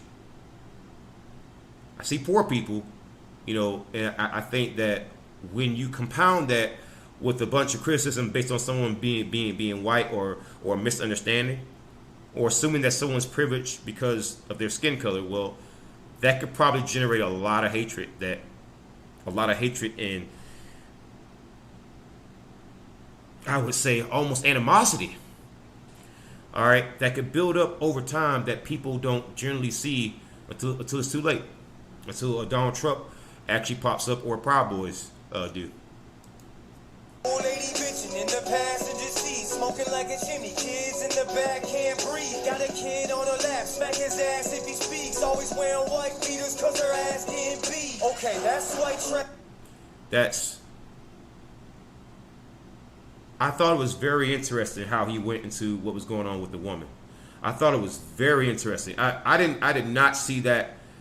God, I cannot stress how amazing that was. How he kind of transitions into, you know, why you rapping and everything else, and then he kind of starts explaining it. He immediately goes into this woman who's smoking these cigarettes, chain smoking. And he immediately links the chain smoking to the fact that she's suffering from domestic violence. You know, like a lot of people in the black community don't realize why the white community suffered from the opioid crisis in the first place. Because many in the black community have behaved much the same way as we accuse whites of behaving. Behave the exact same way. In that we look at the final result of a person and make assumptions from that point on. You know, we see a white woman, you know, carrying 2 or 3 kids, chain smoking and everything else, and you know, he's like, oh, she looks like freaking white damn trash. Little do you know that she's been trapped, you know, for months with an abusive husband, and because of COVID-19, because of the freaking restrictions and lockdowns, she simply could not escape. And it's very, very interesting how he changed the way you look at her just that quickly. And I want you to notice how he's lining up the cars and how people are standing in like the background, right? If you were to simply replace these souls, make the white people black people, make the cars maybe Coupe de Ville, Toyota Camry here, or maybe a Dodge Charger there, it'll be the exact same fucking video. Just change the words around, take out white trash, put in nigga. Change the cars. Change the skin color. It's almost the exact same video as what you would see in maybe a rap video from Atlanta. That is, I'm already liking the imagery that he used, because again, I like it when a rapper can kind of show you what he's getting at without necessarily saying directly what he's getting at. What about a hillbilly? Redneck motherfucker, never even near a city. Out in the woods, hunting deeper than the wolves. Get that big old buck, bring them home, eat until they fall. Or they out in the shed on the side. Notice how he's talking about how people assume that all rednecks are these freaking hunters with freaking, you know, buckshot, freaking 12 gauge shotguns in their trunk. You know, again, people assume that just because you wear camo gear, that's just actually functioning like camo, right? Like I will admit, I have made a lot of assumptions about people who dress a certain way. If they dress like what you would call a quote unquote redneck, or what you would call a quote unquote white trash, I assume that they all know how to fix cars. I assume that they're all poor. I assume that they all vote Republican. I make a lot of assumptions about those people. And you're going to notice that so far in this video, he's talking about the assumptions people make about those people.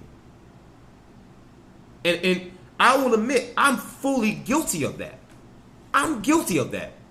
If I saw this man here, right, I would assume he's probably a felon.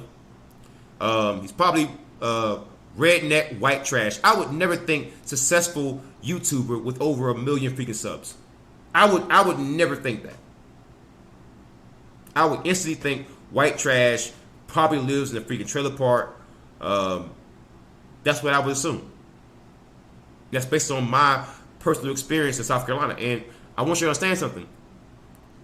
I never said that I was perfect. I just point out the imperfect, and I'm pointing out myself right now because I myself am imperfect. I make incorrect assumptions about these people all the time. And if you saw someone dressed like this, it's very easy to assume things. Like I would just assume, oh, you know, I would probably ask this guy, you know, could I bum a cigarette versus somebody dressing like a freaking suit and got doggone tie. And I'm not quite sure why I would assume that. Because rich people smoke too. But I would assume that I guess if I'm just being honest and if I'm just kind of like trying to peer into myself here, I guess I would assume that because I would assume that rich people are more healthier and therefore they wouldn't smoke. Whereas this guy, the way that he looks, he probably doesn't care about his health as much. And, you know, in the process of making this reaction video, I'm learning a lot about myself here. It's quite incredible. I gotta say, I am questioning myself right now. Drinking shine, old lady bitch, you better bring your ass inside. It's way past 9, you been drinking all night. Gotta get to work on time, up before the sun rise. They call me redneck, white trash, say it back. I don't care, kiss my ass. I don't care, kiss my ass. They call me redneck, white trash, say it back. I don't care, kiss my ass. I don't care, kiss my ass. They call me redneck, white trash, say it back. I don't care. Right. So I kind of get what he's getting at here. You know, that people make a lot of assumptions about white people, and also people who dress a certain way, who appear a certain way. And notice how he's laying out the freaking lines, right? Like, for example, if you go back to the woman, he first lists what people probably think of her, and then he gives you the reality. Or just like here when he's talking about the freaking job and everything else, and he first started off with speaking about what people think of him, but then he went into going to bed early, the job that he's got to go and work on, and then he immediately goes into the bridge. You know, I think the point of him doing that was then just to once again give what people think of people who look like him, or white people, and then give you the reality. You know, some people who come up with this whole idea of white privilege, and I do believe white privilege does exist as a concept, but I don't think it extends to most white people. I think white privilege exists, it just doesn't extend to the average white person. Not somebody living in damn West Virginia, you know, on dirt wood floors. Not someone, you know, living in a freaking trailer park. Because I can assure you that those people are mistreated by the cops quite often. Because they're poor. They're poor. And poor people can't afford lawyers. That's why the cops also mess with Hispanics. Because they're poor. If you go, I used to work corrections in the state of South Carolina. Let me tell you something. There's a lot of white people who are locked up. A lot of them who I believe are innocent. But because they couldn't afford lawyers, you know, the big fancy, you know, Galagos, you know, the Cochrans, you know, those types. Because they couldn't afford lawyers like OJ did, because OJ, he got off because he could afford very, very good lawyers. But for the average white person, you know, who may have just tried to start up a small business during this global health concern, who had their business just shut down by police officers, what is their recourse? You know, there's been mothers who have been arrested for having their children on the beach.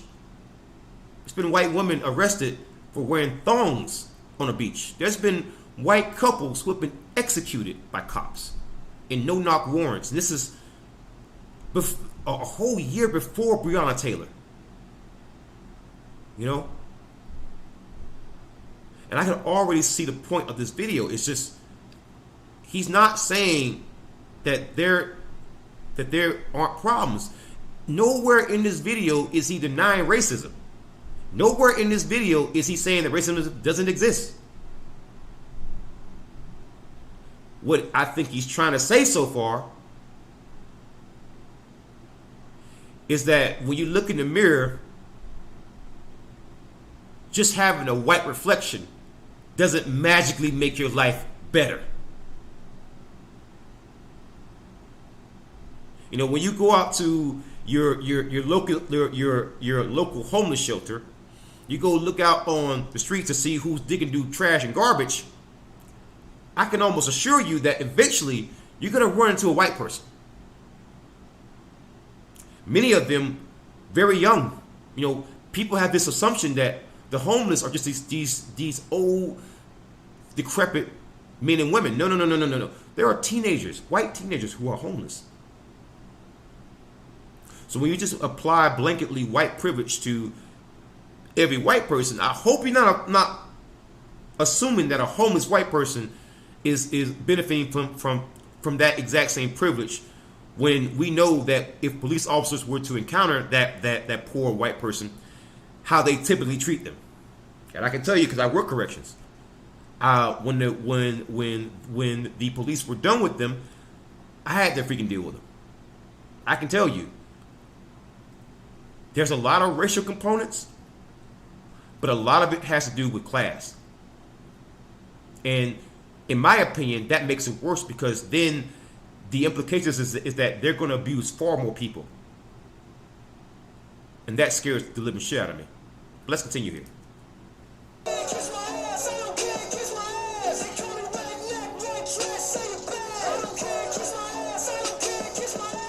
What the fuck you rapping for? Nigga ass nigga, got your sagging pants with your ass hanging out the back, hanging out in front of liquor stores selling crack, just so you can put some 24s on your Cadillac, baby mama. See, he immediately went to the back. I like what he's doing here. God, this is brilliant. So he took all the stereotypes given to white people, and now he's gonna flip this and go over to black people.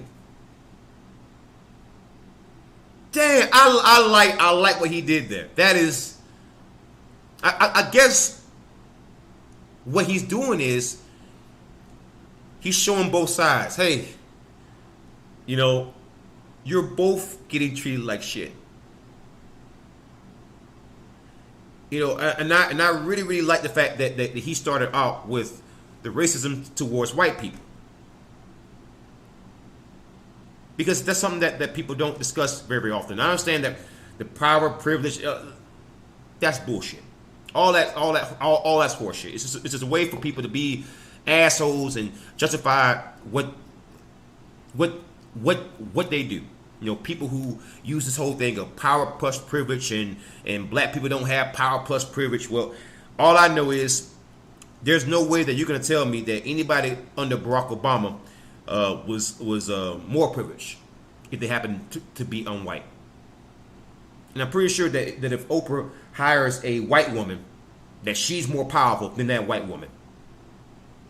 Okay, so let's stop with this, because the more opportunities that black people get, the more that excuse goes out the window. And let's say that we do reach a scenario. Let's say hypothetically, and I highly doubt it's going to happen. Highly doubt this is going to happen. Let's say hypothetically, right? Black people completely take over Georgia. And I say Georgia because that's going to be the easy example because we already have a good chunk invested in Atlanta and Decatur. So let's say that black people take over Georgia. Would a white person working in Georgia, if black people own all the multi-billion-dollar corporations in that particular state, or own a chunk of it, would the white people in that particular state, would it be possible for blacks to be racist towards them in that one state? No? Yes? Maybe so. Let me know in the comments down below what you think about that before we continue. But anyways, we're gonna continue now and see the rest of this music video. You ain't taking care of business. All you do is smoke weed, run around with other bitches, and you can't keep a job cause you in and out of prison. Guess it must be. Notice when he mentioned weed, right? He had the white guy rolling up a blunt. Notice when he mentioned weed, he had a white guy. That was very subtle if you paid attention. See if I can bring the picture back. Right there, the white guy is rolling up weed right there. But mind you, he's talking about the stereotypes in this particular section of the music video. He's talking about the stereotypes towards black people. But if you listen closely, right, and just ignore the imagery, the stories are exactly the same. The stories are almost exactly the same if you just listen. And you can't keep a job cause you in and out of prison. Guess it must be Trump's fault cause you making bad decisions. That's about niggas, but what about black folk? Raise their kids right every night. Mom and dad are home, hunting for a job, not crying about a privilege, crying out to God, stop the violence where we live in. Fuck it though, you a nigga, hand out this the cracker. They pin us against each other, sit back and they watch it happen. In the See, I get what he's getting at here, right? I get what he's getting at.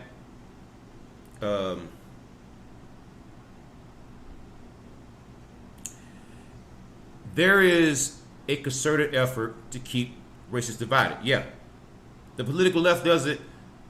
The political right does it. The left and right does it. You know, I'll give you examples of both now. If you were to look at the right with race realism, you have people on the right who believe that black people or people who are not white are less intelligent on average than white people. That is quite silly because when I visit a trailer park, I don't see beaming signs of freaking intelligence. What I usually see is quite the opposite, especially if you look at what happened in the U.S. Capitol on January 6th. You didn't see a whole lot of black people there. Okay, so I just wouldn't go there. All right, so you have that on the right, whereas people will say the most racist, ridiculous stuff, and then wonder why black people are being defensive. But on the flip side, you have people on the left like Al Sharpton, Jesse Jackson, the race pimps, who want to keep the country divided and keep people based on skin color arguing amongst one another. You know, people try to blame Black Lives Matter. Black Lives Matter wasn't founded until 2013. You can't blame Black Lives Matter for something that, I mean, really, they just existed. They haven't even been around for a full decade yet. And you're blaming them for racial divisions that existed for hundreds of goddamn years. That's not their fault. Are they capitalizing on it to a certain extent? Sure. Who isn't? But it is not their fucking fault. All right. So my thing is with this video, the only criticism that I would give so far, right, is who's pushing it, right? On the left, you typically have people who are very powerful, very, very, very rich, pushing racial division stuff. But on the right, it's a common person. And I'm saying this because I lived in South Carolina for over 30 years. Over 30 years, I've had to hear racist shit spewed out of white people from South Carolina. That is not a political party doing that. That is not BLM or Antifa or George Soros, that is the white people there. It's not all white people. It's not everybody in the whole country. But I think that we have to acknowledge that. There are more than a few racist white people in this country who need to go. And that is the biggest hurdle to racial reconciliation. For the healing to start. For the white people to stop with the race realism bullshit. Stop justifying police violence. And just stop being full of shit just in general. Okay? You know, again, we can discuss reparations, things like that. But a lot of the conversation, given how we haven't had power for so long, a lot of the conversation started with white people. That's a fact. You can attempt to spin it, talk about it. We haven't had power until relatively recently. Really, black people just recently became a voting bloc in Georgia. We are officially a voting bloc. We can stop any Republican, or in some cases even a Democrat, from getting into the White House. So we've recently became a voting bloc. Only recently. We have not had the power to match the racism that you saw on the right or from white people. I'm not saying that we couldn't be racist. I'm saying that it's not the same. Same way that we got first, second, third degree murder, things like that. There's levels to this shit. There's a big difference between somebody saying a white person has white privilege and calling them a cracker and being mean to them or being disgusting to them because they're white, and having slavery, or having whites only restrooms, and then when a black person when a black person attempts to use the restroom, a police officer would come and beat him up. There's levels to this shit. So, you know, I think much of the conversation needs to happen, but to be perfectly honest, if we're just keeping score here, it's not us that has to initiate the conversation. It's not us that has to ask for forgiveness. People always say, well, you never picked cotton. No, but I did live in goddamn South Carolina. You don't think that's a pretty fucking racist goddamn state? You don't think that if 40% of the slave trade, in terms of ports, came in through the port of Charleston, and if that's where my people are from, that you might not be looking at a direct descendant of a slave? That if you listen close enough to even me talking, you may even hear my down south Charleston accent, you know? Because I'm in Washington State, and Washington State, you know, as far as they're concerned, I'm a Cumbia. When I was back in Charleston, I was a Binya. Now, if you don't recognize those words, that's actually Gullah. That's how you know that I come from the Gullah folk. That's why I'm so dark. That's why I have such weird features. I just want you and everyone watching to kind of get that I agree that black people can be racist, but that there are levels to this shit. And the sooner that you're honest about that, that's when the healing can begin.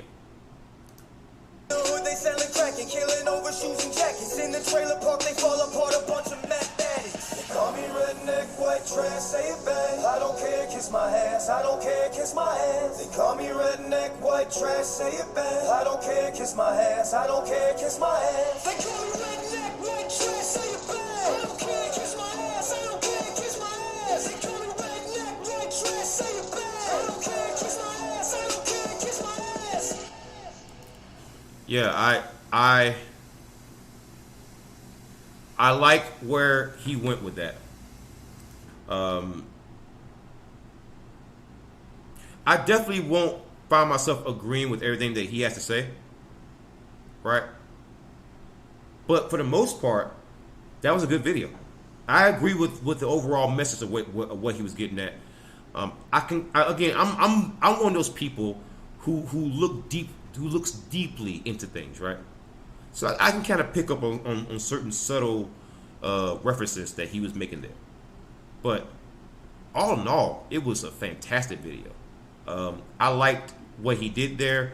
I appreciated it, and I thought that just overall it was a good video.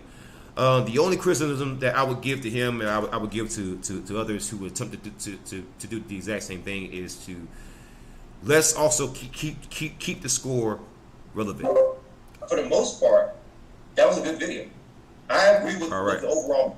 So I did my whole thing. Yeah, that was a pretty good video. I wanted to give a pretty in-depth type of review. You know, an in-depth one, and I think that I did that. You know what? The YouTube's like a minute or two delayed, so I don't know if I came in. Oh no, you good, man. You good. You're fine. But again, I wanted to give a super in-depth one. I wanted to give a super in-depth one. I thought that was super duper in-depth. Well, I liked what you said. You know what? Even you, without me talking, you just listening to the video, you were able to see where a lot of people are coming from. Yeah, like I could get it. Yeah, yeah. Like I like what he did there. About reaction. You need to cut the video and make it its own. Yeah, I thought I kind of saw what he did there. He kind of like gave the examples of people going to the white people first, and then kind of compared it to the examples of people going to black people, and then kind of like saying, hey, you know, we're both saying a lot of shit about each other that probably isn't true. Shit about each other that isn't even true. Right. So again, the only criticism that I would give him is like the score count. That's it. But beyond that, I totally agree. Again, I think that when people come up with this whole idea of I can't be racist because I'm black, that's horseshit. I'm sorry. That's just I have maintained that. But you're okay with me being racist because I'm white, like not you in general, but like as a discussion point. Right. Automatically, I'm a poor white person. I'm racist, and you're gonna bum fucking smoke off me. Right. Yeah. I had to question my own fucking biases there. I had to be honest. Like, you know. I love that reaction. If you don't fucking cut that and make it its own video of a live reaction, yeah. I'm going to. Okay. Well, I'll give you. I'll post a link to the stream here in the chat. I think. No, wait. Let me make sure I get the link to the stream. But that way you can have it. But again, no. It's an announcement. It's also in video dump. But again, I just saw it and I was like, okay, I kind of see what he's getting at. I'm already feeling kind of bad because I already made assumptions about this man, right? And I already assumed this is gonna be like some kind of hardcore Trump supporter who's gonna like. Yeah. I mean, okay, but I thought that it was gonna be like some hardcore like Trump guy. It was gonna be like MAGA. But it wasn't mentioned that. Trump once, and it was actually quite justified how he mentioned them. Right. But that again, I like the fact that it was a direct head-to-head comparison. I mean, he went in hard. Like again, in terms of the flow of the video, he went in hard. Like there was no delay there. He went directly into what the video was fucking about. Like he did not, you know, there was no long freaking startup. Yeah. There was no sugarcoat. There wasn't a thing like this video's for white people. Yeah. This video's for black people. You know, he pretty much doesn't hold your hand. You know. Yeah, he's not. He doesn't care about your feelings in this video or in this song. Right. So it is what it is. So I think I'll go ahead and post that reaction. I'll do a few more reaction videos. I usually don't do reaction videos because I always count them as like lazy. But the thing about it is that I do them so well though It's just that I just hate doing them. Like I had a freaking subscriber actually come to me. It said, "Hey, I will pay you $30 a month if you just do react videos." And I'm like, I still can't do it. Well, I ain't gonna pay you, but I'll do it. I'll do it though. I will clip it. Hey, I'll put it out there. Looking for a lot of this music, which is primarily quote unquote black people music. Right. And it's a lot of white fucking redneck fuckers, a lot like me, but that actually have musical talent. I would love to do raw reactions with you. Like, and it's not a thing of, hey, I want to make money or I want the clout. It's more, well, you know what? To be honest, I do need someone here. I do need an extra host here because I'm trying to get my boy Pocholo on. If I can get Pocholo and get you on, I want to open up the freaking podcast to an actual show. And I do need somebody who leans a little bit more to the right than I do. And because I'm kind of in like the fucking center. I don't know, because both of us are actually in the center. There's definite things I'm going to speak on that would be... You're more right than me. There's no question about it. Definitely. Really? Do you believe in universal basic income? Well, maybe not that right. But in terms of like right now, I definitely might believe you could definitely convince me of that shit now. Cause man, do something. God damn, we only got $2,000. No, actually, here's the thing. Here's the fucking hilarious thing. Right. We're both centrists. We're both leaning one way or another. It doesn't really matter. Right. We don't believe in the same thing. I would call you an online friend. Would you do the same? Yeah, sure. I don't have a problem with you. I argue with you because I like to argue with you, but I don't particularly dislike you. Yeah, no, and even your opinions I don't like, but I'm not gonna sit there and be like, he's a horrible person because he wants free healthcare. No. No, I think that COVID-19 has definitely shown us that we definitely should be looking at healthcare because it's very, very weird, right? It's very weird how you have people, right? I'm sorry, Obama. I was in your country. I lived in your country. I had to have American healthcare. Right. Obama ruined it. Just for shits and I got a quote. You realize that it's over 20 times the amount that I would have been paying under Bush. Listen. I believe in a certain amount of universal basic health care. Right. Canada is a good example, but it's not. Our healthcare system's not actually the greatest. But, as a universal, I think that you guys could take a model from Canada or a model from Germany or figure out. Because we need to do something. All it does is it makes us, you're not going to die today. But we're going to put you on, a 3-year waiting list to get whatever you need. And we're still not going to cover it. Still going to be an out-of-pocket expense. That sounds pretty shitty. We have the most basic... Put it this way. When I was living in the States, I had the most basic healthcare coverage you could get. It covered more than what my government healthcare in Canada had covered. I was better off going to your country sick and seeing a doctor than I was. There's so many misconceptions. It's the same thing as that video. There's misconceptions about white people looking like fucking scrubs. Yeah. And there's misconceptions about black people. Yeah. I will fully admit, I would just assume that, if I saw that guy, I would try to bum a freaking cigarette off him because I would assume, okay, he's look like freaking white trash. I would just ask him for a cigarette. I would never ask somebody in a business suit for a cigarette, and that is not necessarily linked to race. It's more just your physical appearance, but that is still bigotry, though. It is. Yeah. It is. And I'm not going to sit here and defend bigotry, but it's what we're brought up as. Yeah. And it's things that we gotta actually like question, because again, as I'm watching that video, I'm learning things about myself. I'm like, why would I just assume that this guy was bad? Like, why would I just assume that?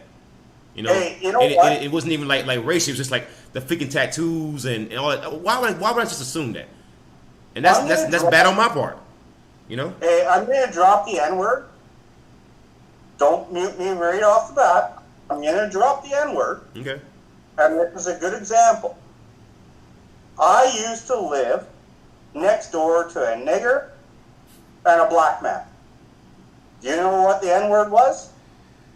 It was some white chachi fucking hoe that would steal from you in a heartbeat, never had a fucking job, wanted to deal drugs. Her husband, who was a black man, went to work every fucking day, put a roof over their head. Theirs, like hers and her kid and his kid. And all he wanted to do was live a fucking life. You know what? I'm sitting here, I'm calling a white chick the N-word and black man a black man.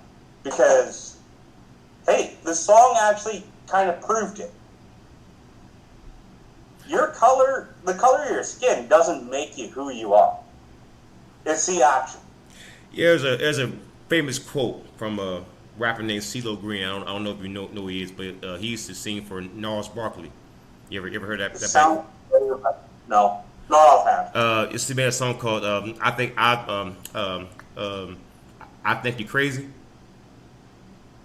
I remember when we lost your mind. You remember that song? I think you crazy. Yeah, that's that song. So CeeLo Green, he used to rap. He put out this one line. He said, "You ain't nigga because you're black. You are a nigga because of the way you act. So I'm gonna lie to you, make it sound fly to you. You know what I'm saying?" So he was justifying rappers using the N-word. That's why. And so what you just said is very true. You know, there are, again, it doesn't really have much to do with freaking skin color. And at least you use it. At least you use it in the proper context, because you didn't call that to a black man. You call a white woman that the. Oh no, the black man. You know what? He's welcome at my house any freaking day of the week. That guy, I might not agree with him all the time, same as you. But he was a genuine guy. If I was broke down on the side of the road, he's going to pull over and he's going to help me. Right. If I don't have food in my house, he would give food out of his house.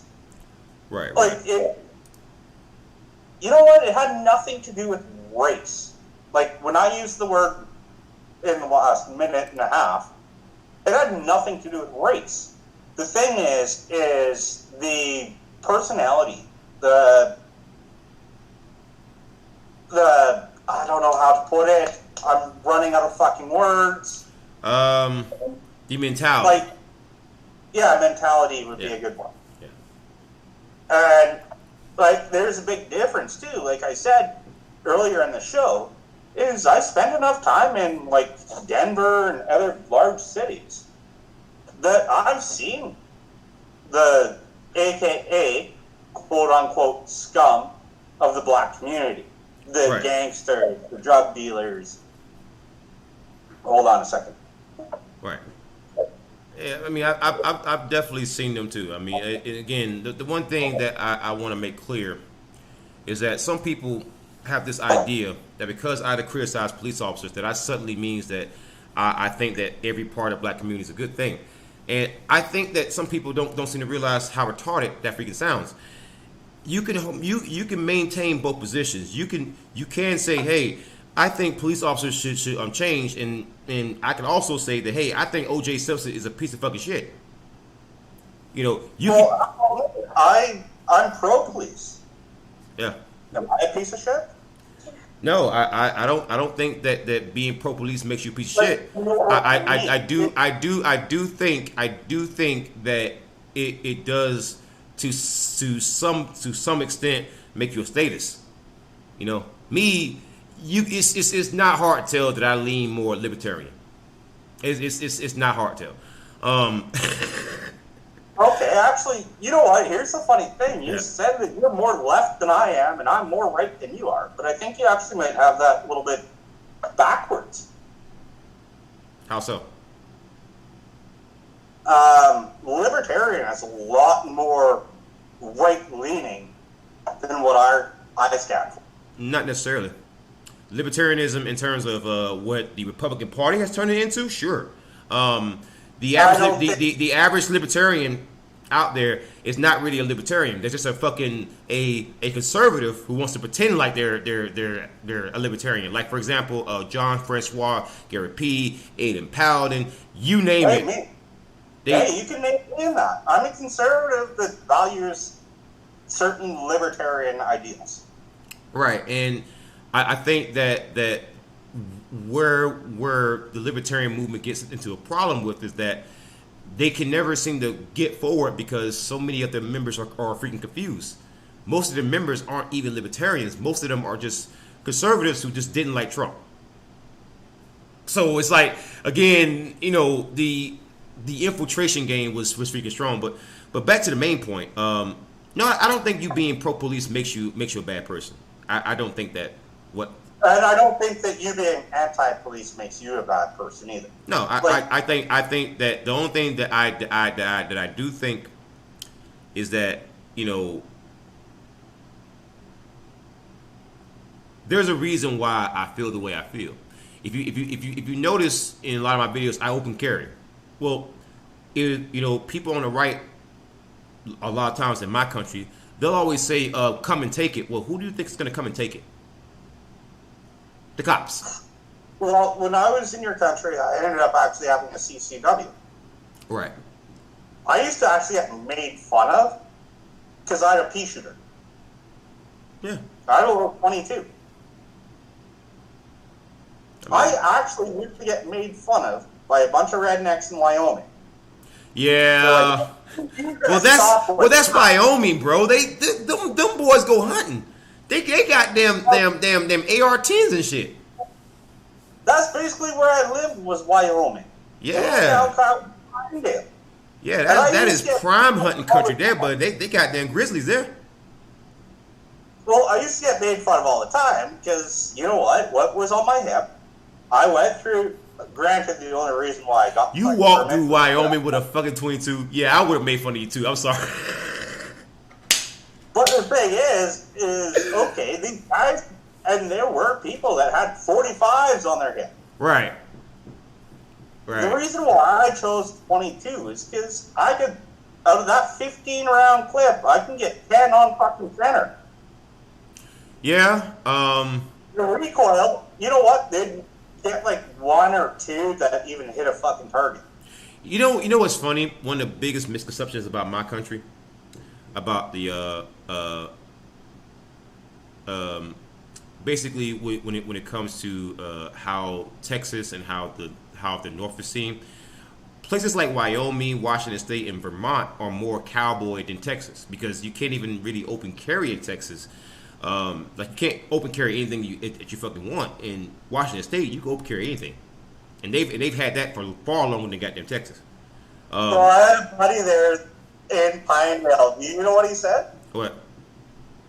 You know how he can tell you're a terrorist? What? You don't got a gun. Yeah.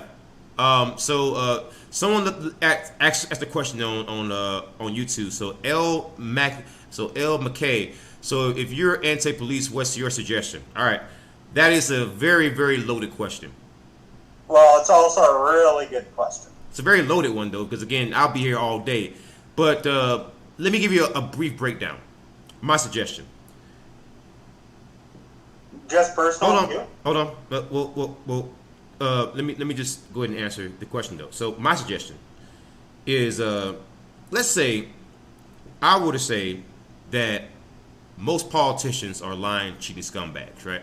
And I think that if I were to say that, most people would probably agree. So then you make laws to make sure that they can't be as much as lying, cheating scumbags. It's the reason why I'm anti-police is because there's no fucking standards. Okay. Now, before we continue this dialogue, LBK, I would love you to call in. I would love to pick your brain. I'm not gonna shout at you. I'm very, very calm at the particular moment. You can join my Discord server. You can call in. But my thing is that I used to work law enforcement. Same criminal. Hey, just join Discord right now. That's how I'm talking to me. Yeah, just join. In fact, I'll leave a link to the Discord server. I think anybody could generate a link, and you guys can just join in and see. Just come ahead and talk in. You know, let's actually start a conversation. The reason why I began to moderate comments is because people just want to troll and just like freaking leave. It's like that doesn't do anything. That doesn't solve anything, right? So, but again, this is actually something. A reason why I joined is because you put the hashtag trolls run scared. I'm a fucking troll. I ain't running. I'll still troll. You're not really a troll though, because you engage way too much to be a troll. You engage way too much. You actually talk to people. You're not really a troll. But the thing about it, so let me kind of give him an actual answer. I used to work in law enforcement, the same criminal justice academy that the cops in South Carolina had to go through. I also had to go through. There was one guy in particular who was at the academy, and he was speaking about how he didn't want to actually do the job. He didn't want to do anything that he perceived to be dangerous. So I actually asked him, I said, you want to get paid, but you don't want to do the job to get paid the money. And he said, yeah, basically. Well, let me tell you something. That guy passed the fucking academy. Okay? So you have things like that. Or when I'm in combat with my buddy Jason, there's a guy named Michael Lawson, and I have no problem putting his fucking name out there because I fucking hope that he gets goddamn fired. He's a cop in Hampton, South Carolina.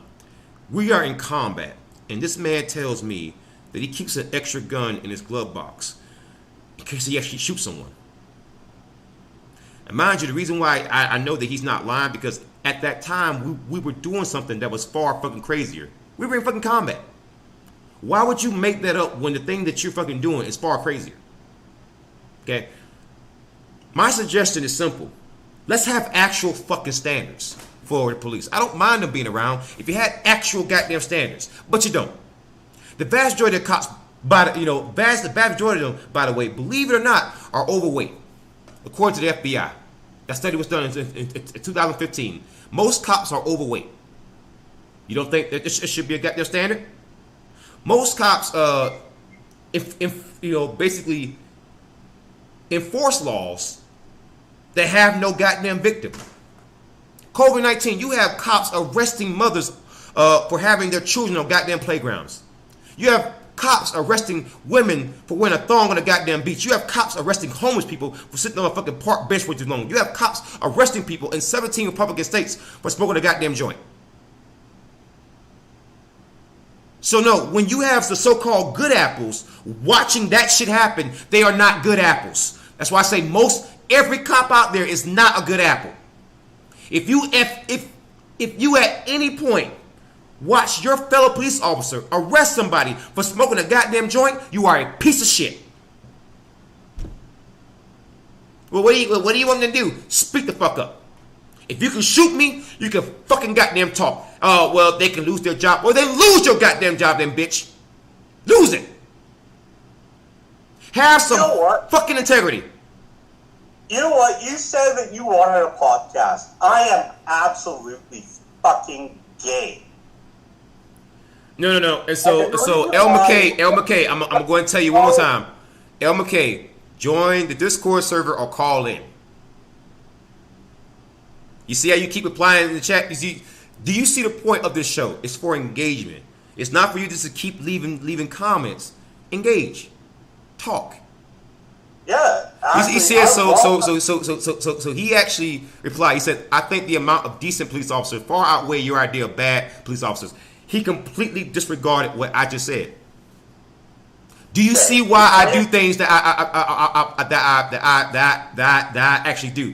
You have no fucking proof that what I said was that what I said was fucking untrue. I actually worked law enforcement. I worked the goddamn field, and I'm still saying this. Okay, I actually want L McKay to join Discord. Like, I welcome him. I'm not going to dogpile him. I don't think that's what your show is about, is dogpiling either. No. I want him to join so we can have a talk. And the one thing that I've proven with you is that I will actually mute myself and just let you talk. Just fucking talk. But again, these people, right? They defend cops so hard, and they do exactly what cops do. I defend cops too, but I'm here. I understand that, but you're not the average cop defender, as you can see. As you can see. Most of these people have confused.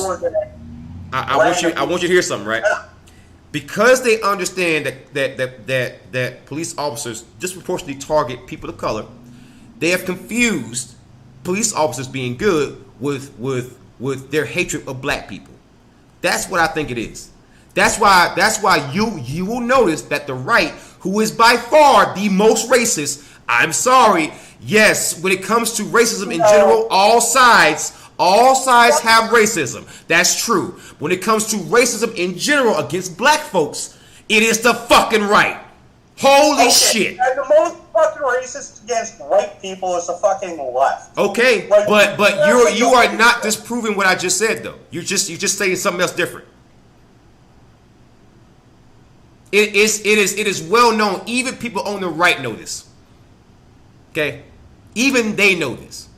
So my thing is that most people out there. How do we end racism? Fine, I concede to your argument. How do we end it? How do we end racism? By being honest, having honest conversations, honest ones. Like for example, when you bring up police violence, don't then bring up well, you're 13% of the population, and then what? When you over police neighborhoods, that shit's gonna fucking happen. We all know this.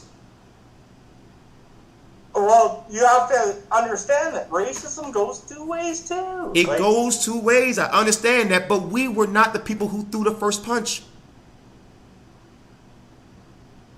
Okay, L McKay, join the fucking Discord or call in.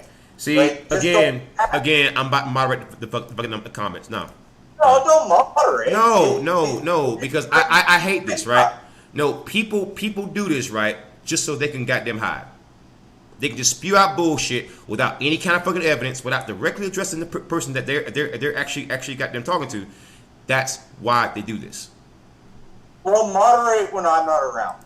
Because right now, what I can see is the guy's kind of wrong on what his point of thinking is. But that's not the point of him doing this. And then what he's gonna say is, well, you don't care about free speech, and my automatic fucking response is gonna be, where were you when fucking Aiden got them power and was goddamn striking down my fucking YouTube channel, for one, and two,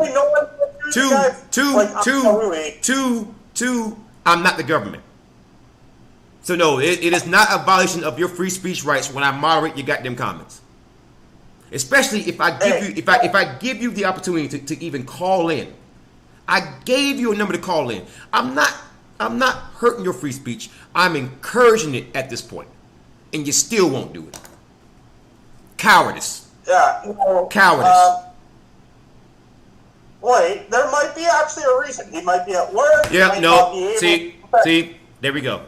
There we go. Are you going to remove comments that you don't like? Okay, there you go. Now you get moderated. No.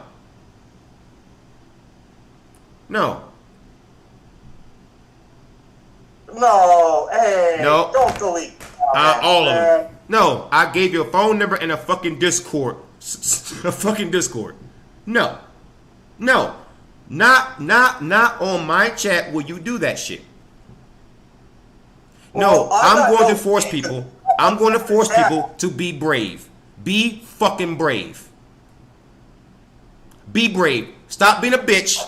Dial the goddamn number. Join the goddamn Discord server. You can't even fucking. Oh, well. I'm at work. I run the same podcast every fucking day. You work 7 days a week, 24 hours a goddamn day. No. Trolls. No, I don't deal with trolls like that. I don't deal with trolls like that. Hey, hey, DA, you're talking about a podcast and having other people on to like kind of co-host, which I agree. Let's do it. Let's set up a fucking date. Hell yeah, let's do this shit. Hey, listen, I can do it fucking every day, but Friday. Right. Like, I can do it like every day if you want to, personally. Just let me know. I'll do it every day. Every day. Every day is a lot to ask of you because you have kids, man. I get that. So we can do it maybe twice a week. I'm not working right now, so it's not actually that much, but it is. Like, I do have a life. But I actually do like these. Like, I've been on here now, what? A fucking hour and a half? Yeah. It's pretty good. So now I'm not gonna just hold on, wait. I'm not gonna just put them in timeout. Now I'm gonna block you on fucking YouTube. Because I just told him to call in, right? And he's still not doing it. Because you are a bitch, L. McKay. You are a bitch. You are a bitch. I will rub my nuts on your fucking comments from now on. From now on. Because you are a bitch. Comments, but let's engage those comments rather than block them. No. I tried to engage the comments. I gave him a fucking phone number.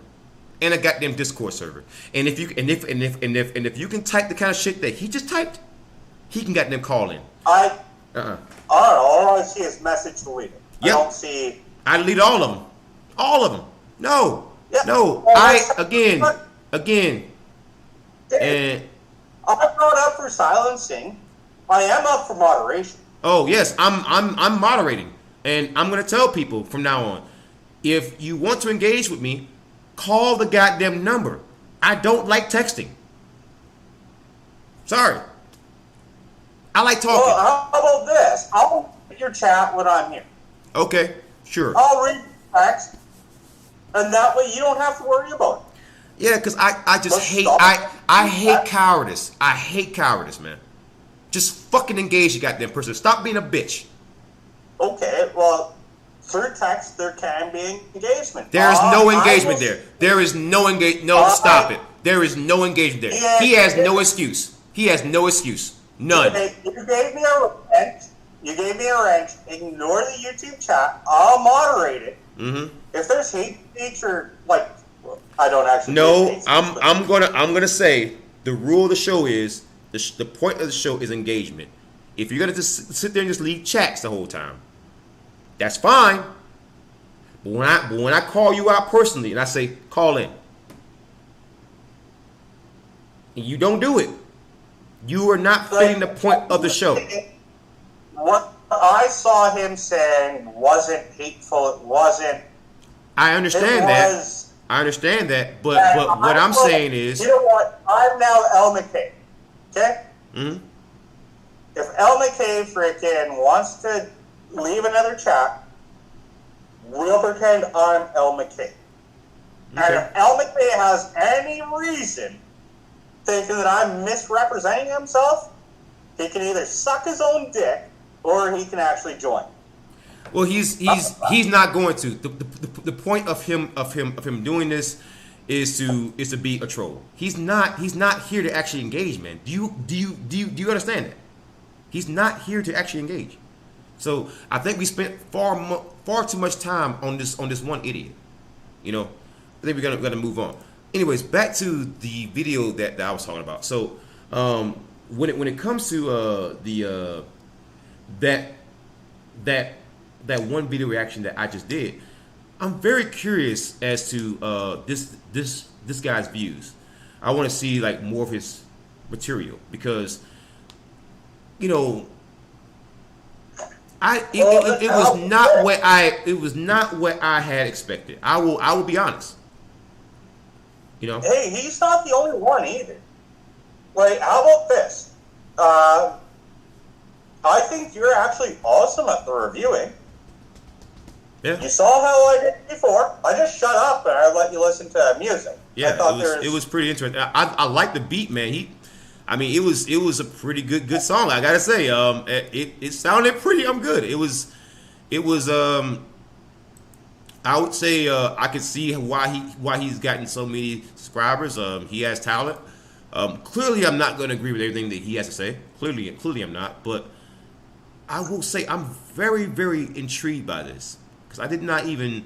I definitely heard of him, but I hadn't seen any of his content. And now that I've seen the first music video from him, I want to see more. I want to see more and see kind of like where he could take this. Oh, he's not the only one. Like, there's definite things. Like, I'm a fan of him. He does some political stuff that I don't necessarily agree with. Right. I'm also curious, right? There's a lot of things that Z and Kpop did that I don't like. I'm very curious. How many MAGA rappers are out there still? What are they going to do now that Trump is not back in office? They're going to do the same thing they did before Trump was in office. Like, here's the thing. Adam Calhoun's been around for 10 fucking years. He's one of the originals. It's like Colt Ford or Brantley Gilbert. Like, there's a lot of country rappers. The problem is country rappers, it takes a certain flow to actually make it work. Like, I really like the genre. I think it's blowing up. But yeah. a lot of I want you to say something real quick, though. I want you to say something real quick. I want you to look at. I want you to see what I normally do. The reason why I do what I do in terms of moderation, right? Now, all these people who show up and says claiming that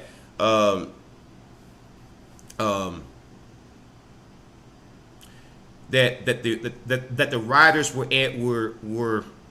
Antifa. These are the comments that are held for review. Let me read to you some of the on your video? No. When I put out a picture with Jake Angley or QAnon Shaman at the protests on January 6th. So Reverend KY says fat dude on the left is Antifa, furry in the middle is Nancy Pelosi's son-in-law's buddy. Hell Radio Live says you are fucking looking at an Antifa.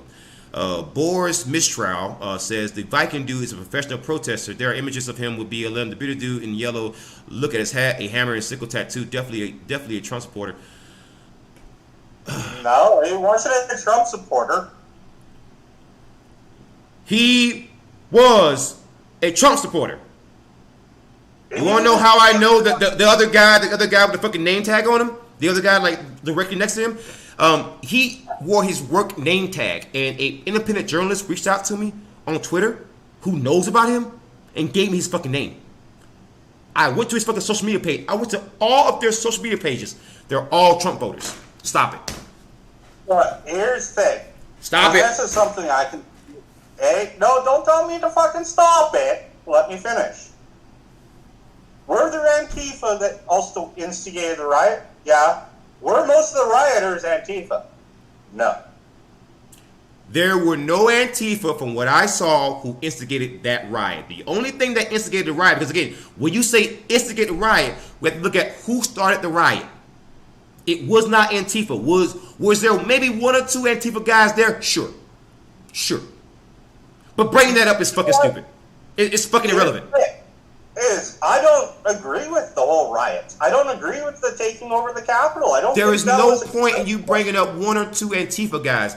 The FBI has already come forward and says Antifa had nothing to do with this. I'm gonna go and look. I'm gonna look it up for you right live on air.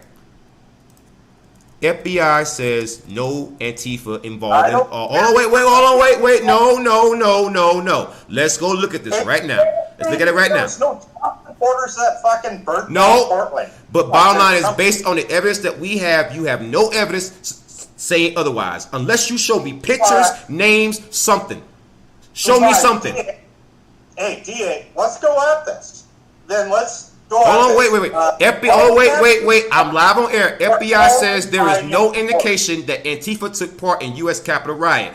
published on January the 8th, the FBI said Friday that there is no indication that individuals associated with the Antifa disguised themselves among pro-Trump supporters in order to provoke the mob at the U.S. Capitol. Earlier this week, Republican reps Matt Gaetz, Mo Brooks, and Paul Gosar has suggested that the left-wing extremist group tried to frame Trump supporters. Okay, the FBI said Friday that there is no indication.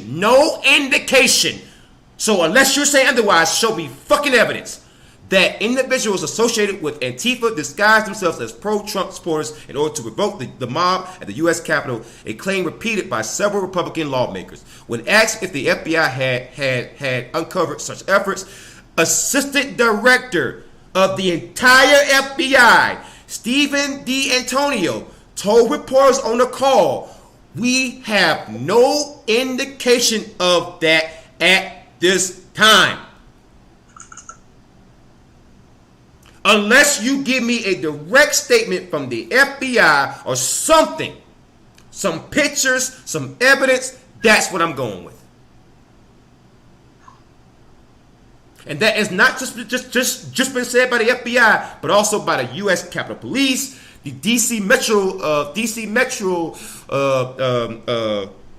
Metro cops, and also the fucking Joint Chiefs, the DOD. You're not going higher than fucking that. Sorry. Well, no, here's the thing. I'm not saying that it was Antifa that caused the riots in the Capitol. They didn't even instigate it. They didn't even do that. I'm not even giving them credit for instigating. There's no instigations there. I watched the freaking Capitol riot live. I watched it live as it was happening. I didn't even realize what I was watching.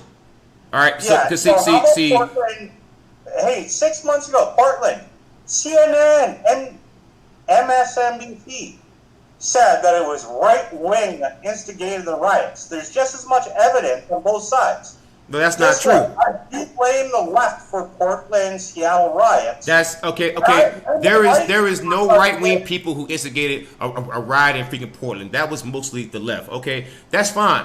But what they are referring to is that the Boogaloo Boys did show up to several states and tried to dress up like Antifa and frame Antifa for many things that they were doing. Like, for example, in South Carolina, the Boogaloo Boys showed up there, and in the Richland County Sheriff's Department, they actually put out statements about it. I'll give you a prime example. I'm going to look it up live on air. The Boogaloo Boys did do that. Boogaloo Boys dress as Antifa.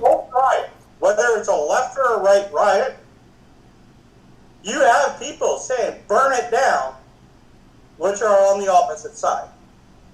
And it goes back to what I said originally in today's video.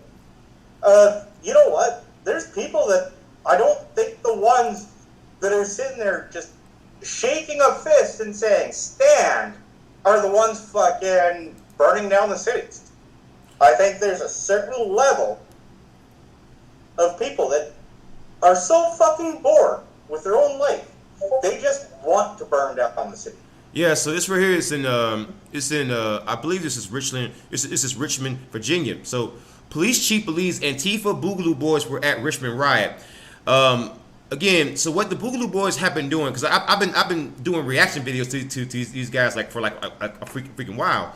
What they've been doing is they've been infiltrating Antifa, Black Lives Matter. They've been showing up to the freaking protests and everything else, and no one likes them. No one wants them there. I've talked to the Black Panthers. I've talked to NFA. I've talked to representatives of freaking Black Lives Matter. No one wants them there. But these guys all grift and show up to freaking protest with guns, and people always tell them, "Hey, guys, can you freaking leave? We don't want you here. You are not actually a part of us. You're actually white. You're actually fucking white supremacists. We don't actually want you there." These guys still show up, raise hell, tear up cities, and then be it Antifa or be it the Boogaloo Boys or be it some other group that's mostly white, the people who end up getting most of the blame for it are black people, even though we're not even the ones that instigate any of that shit. Most BLM protests are actually peaceful. It's just that when you get fucking Boogaloo Boys or goddamn Antifa show up, when when they show up, the fucking rich white kids, when they show up, we catch all the blame for any kind of violence that's fucking instigated. When it's mostly Antifa. I mean, it is like, again, there's actually studies done that show that over 90% of all protests done over the summer were fucking peaceful. Yet they are painted as anything but.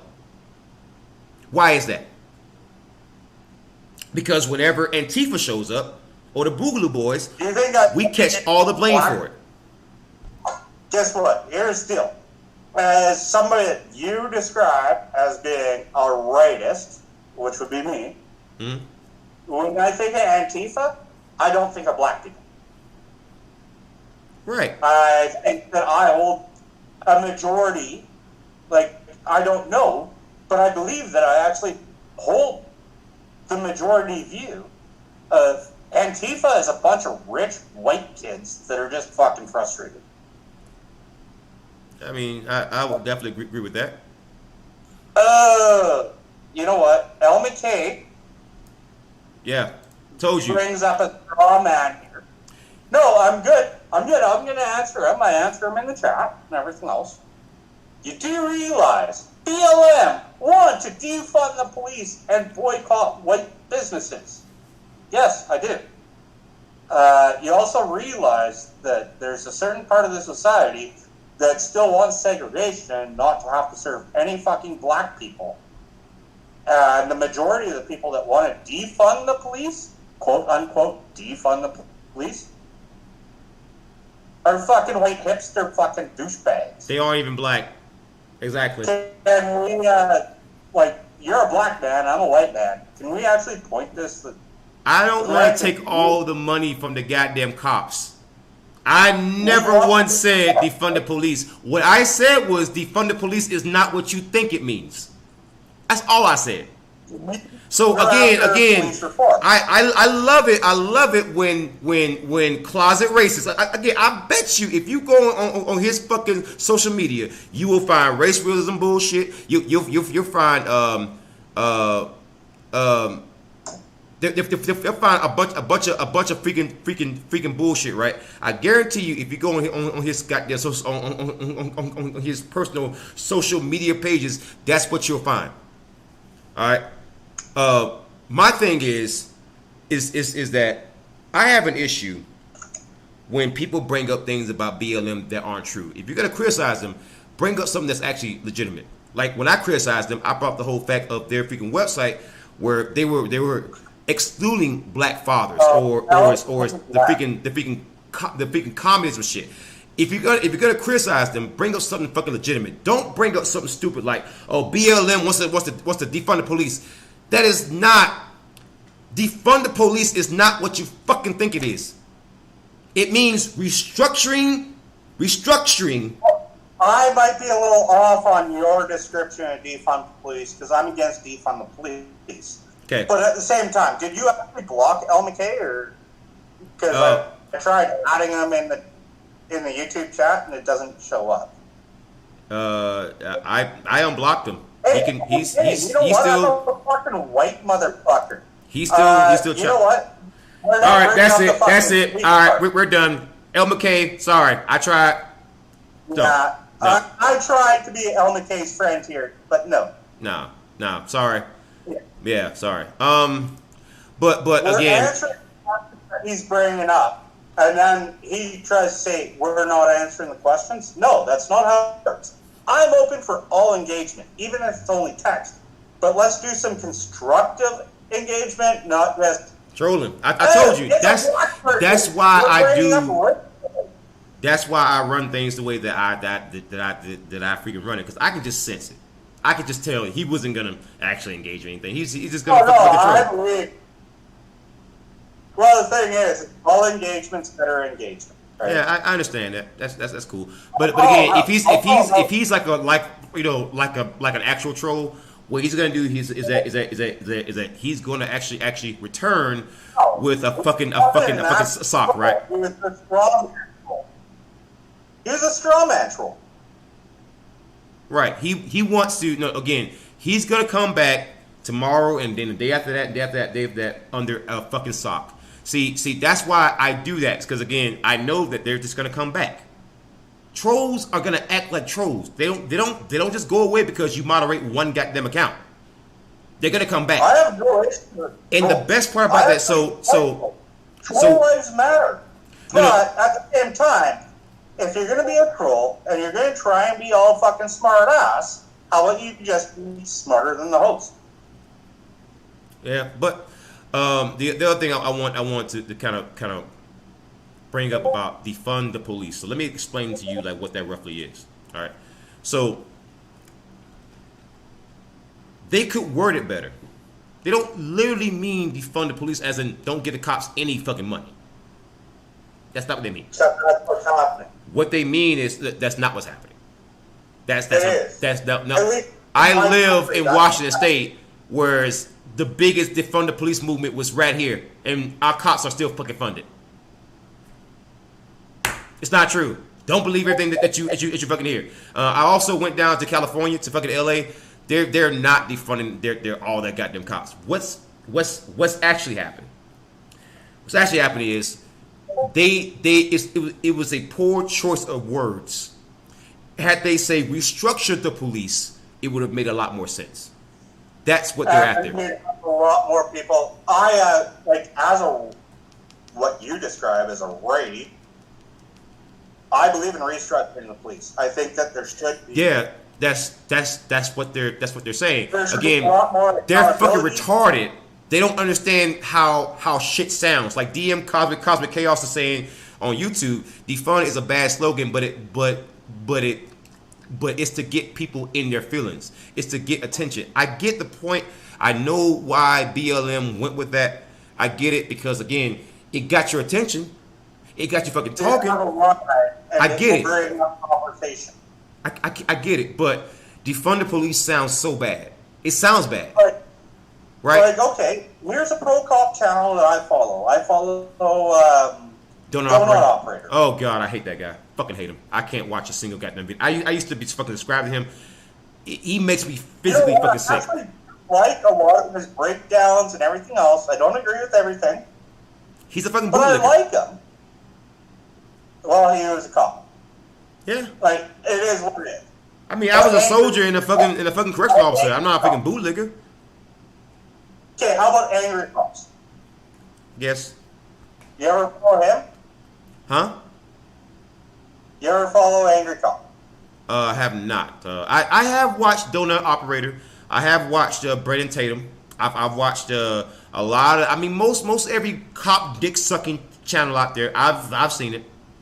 I've seen it, and they all follow they all follow the exact same pattern. They all claim to not be on the right. They claim to be centrist. Even though, again, most of those channels, when Trump didn't fucking win, they started crying about fucking election fraud. Almost every last one of them. So again, they all kind of expose themselves.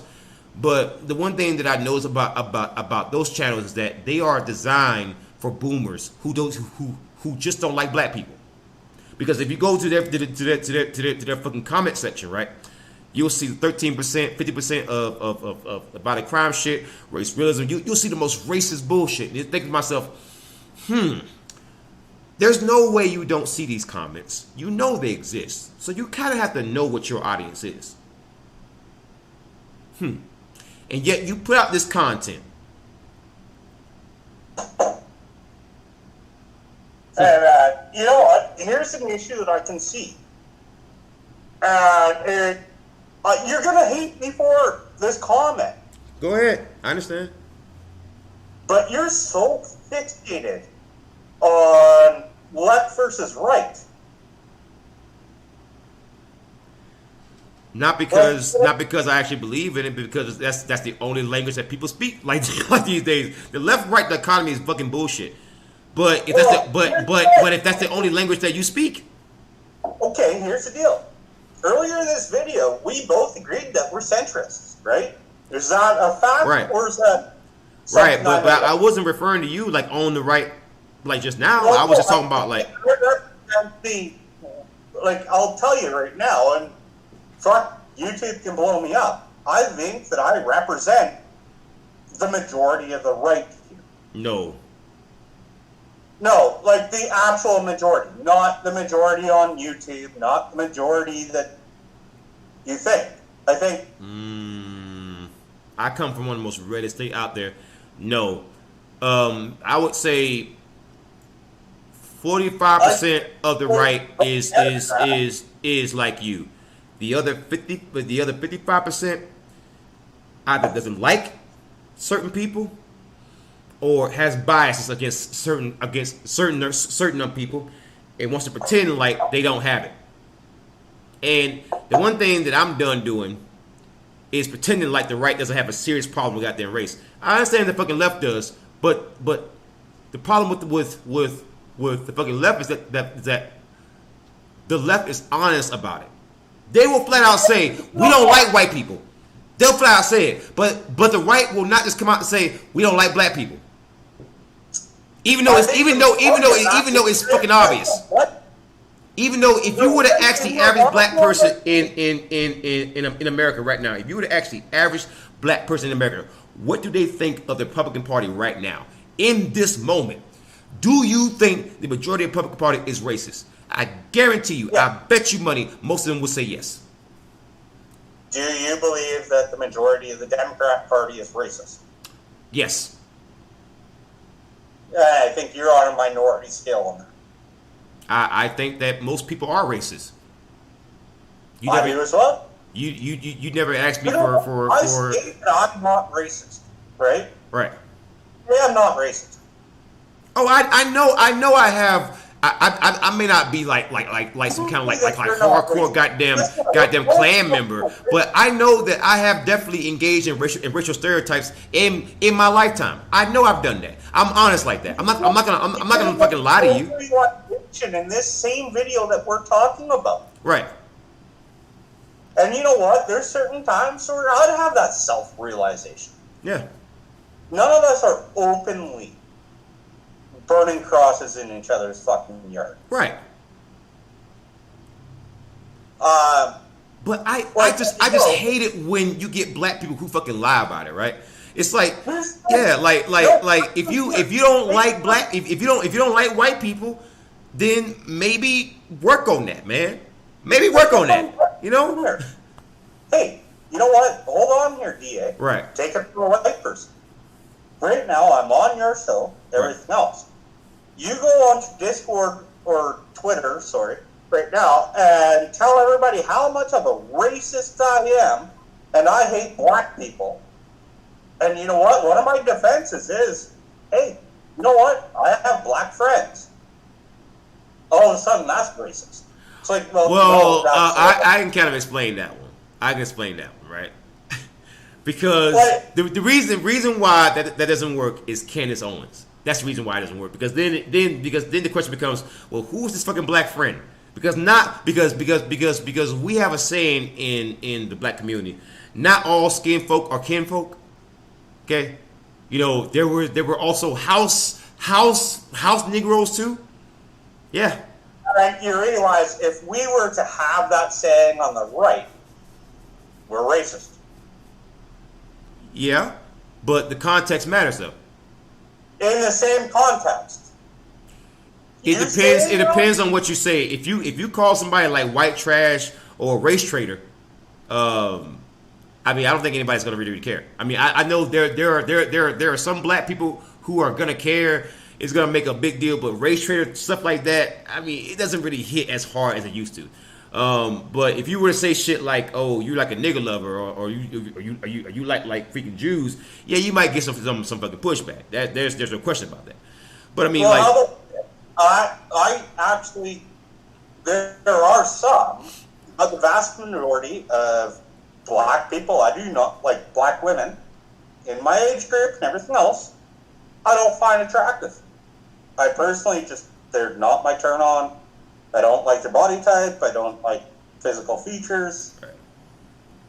Am I racist or do I have personal preference? Nah, bro. I like fucking white chicks. I like black chicks. I like them all. But there are some black chicks I don't like. There's some white chicks I don't like. Having a preference doesn't make you racist. Like I hate that shit too. I go on like a dating site, right? and like, you know, people have to kind of like go over the top, like, hey, I'm not racist, but you know, I just don't, I don't want to date like a white guy. It's like, why do you have to even fucking explain that? Just listen. All you gotta do, right, is simply reject the black guys. Why do you go out of your way to mention that shit? Now I'm gonna start thinking something, right? Because it's like, okay, you don't even want to talk to a black guy, like, we ain't talking about fucking like actually dating or anything, but just talking to him. Like, I'm heterosexual, okay? Right. I'm Right. very heterosexual. Right. One, I can actually say that some men are attractive, some men are unattractive. But in all honesty, the thing is there's a lot of hereditary traits that black people have. And we can even look at yourself. Like, I'm not calling you down, but your nose is bigger, your lips are bigger, and quite frankly, probably the most, and this is an assumption, and I'm not trying to be rude, you probably have bigger asses than most white chicks. Oh yeah, that's actually not racist to say it at all. I would say because That's what I'm attracted to. Because But black women tend to be a little bit heavier. Yeah. Yeah. I mean, that doesn't make you necessarily like racist or anything. Again, if you have a personal preference, that doesn't make you racist. It just means that you just like what you like. I'm not gonna tell you where you can or can't put your fucking dick at. I mean, I just don't care.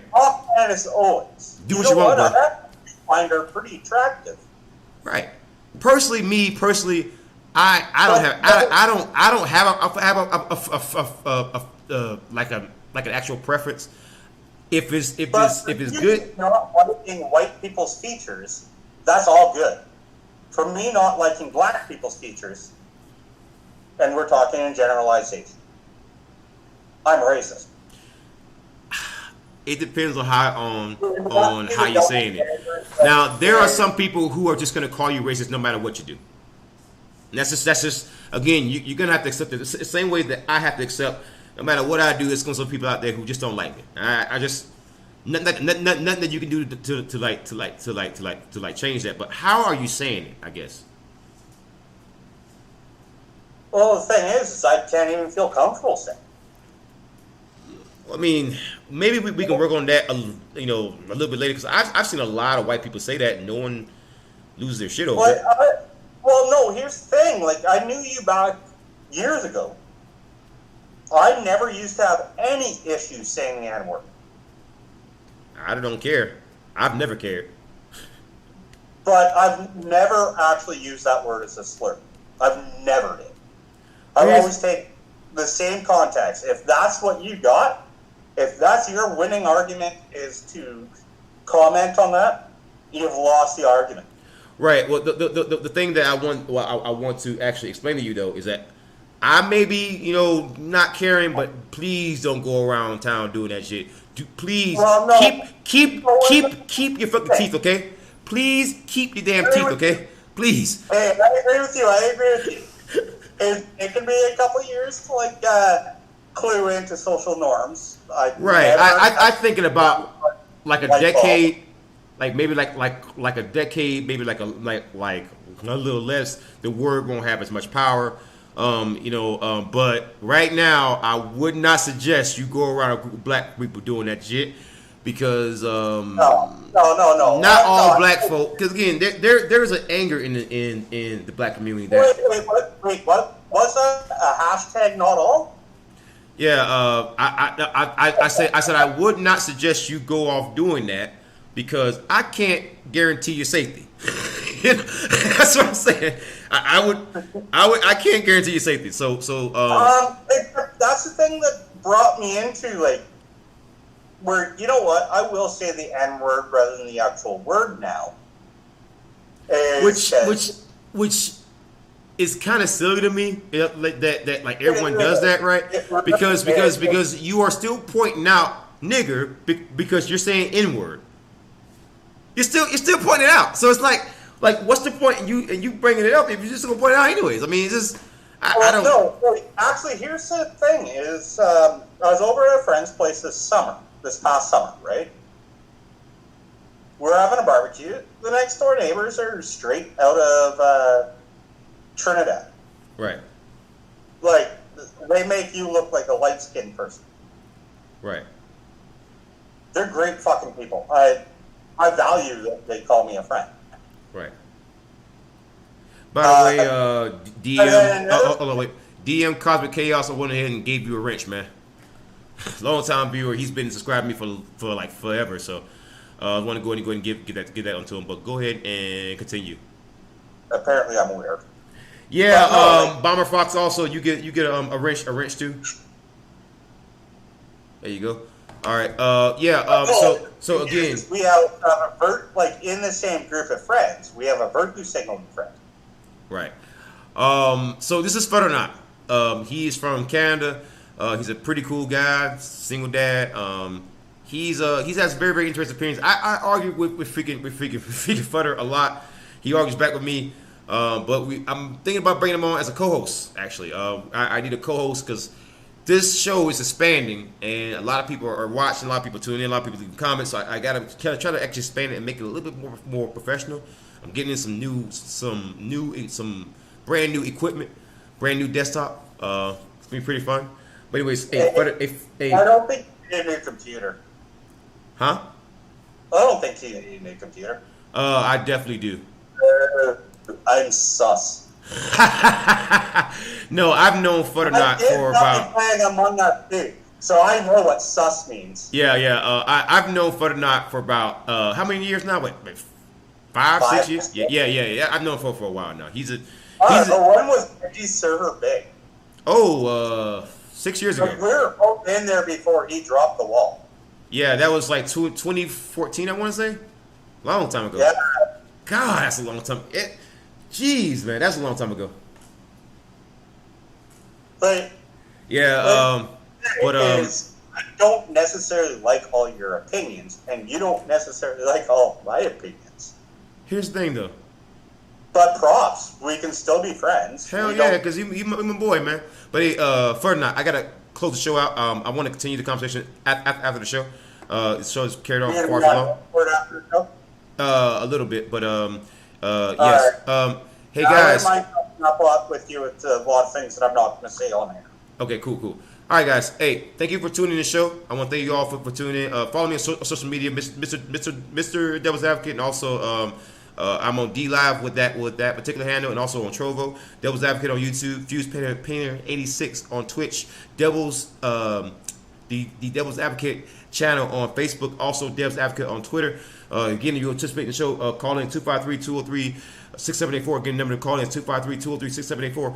But until next time, this is Devil's Advocate for the Pitchfork Podcast, Freedom and Liberty Radio, saying wear a mask, be safe, horns up, peace out.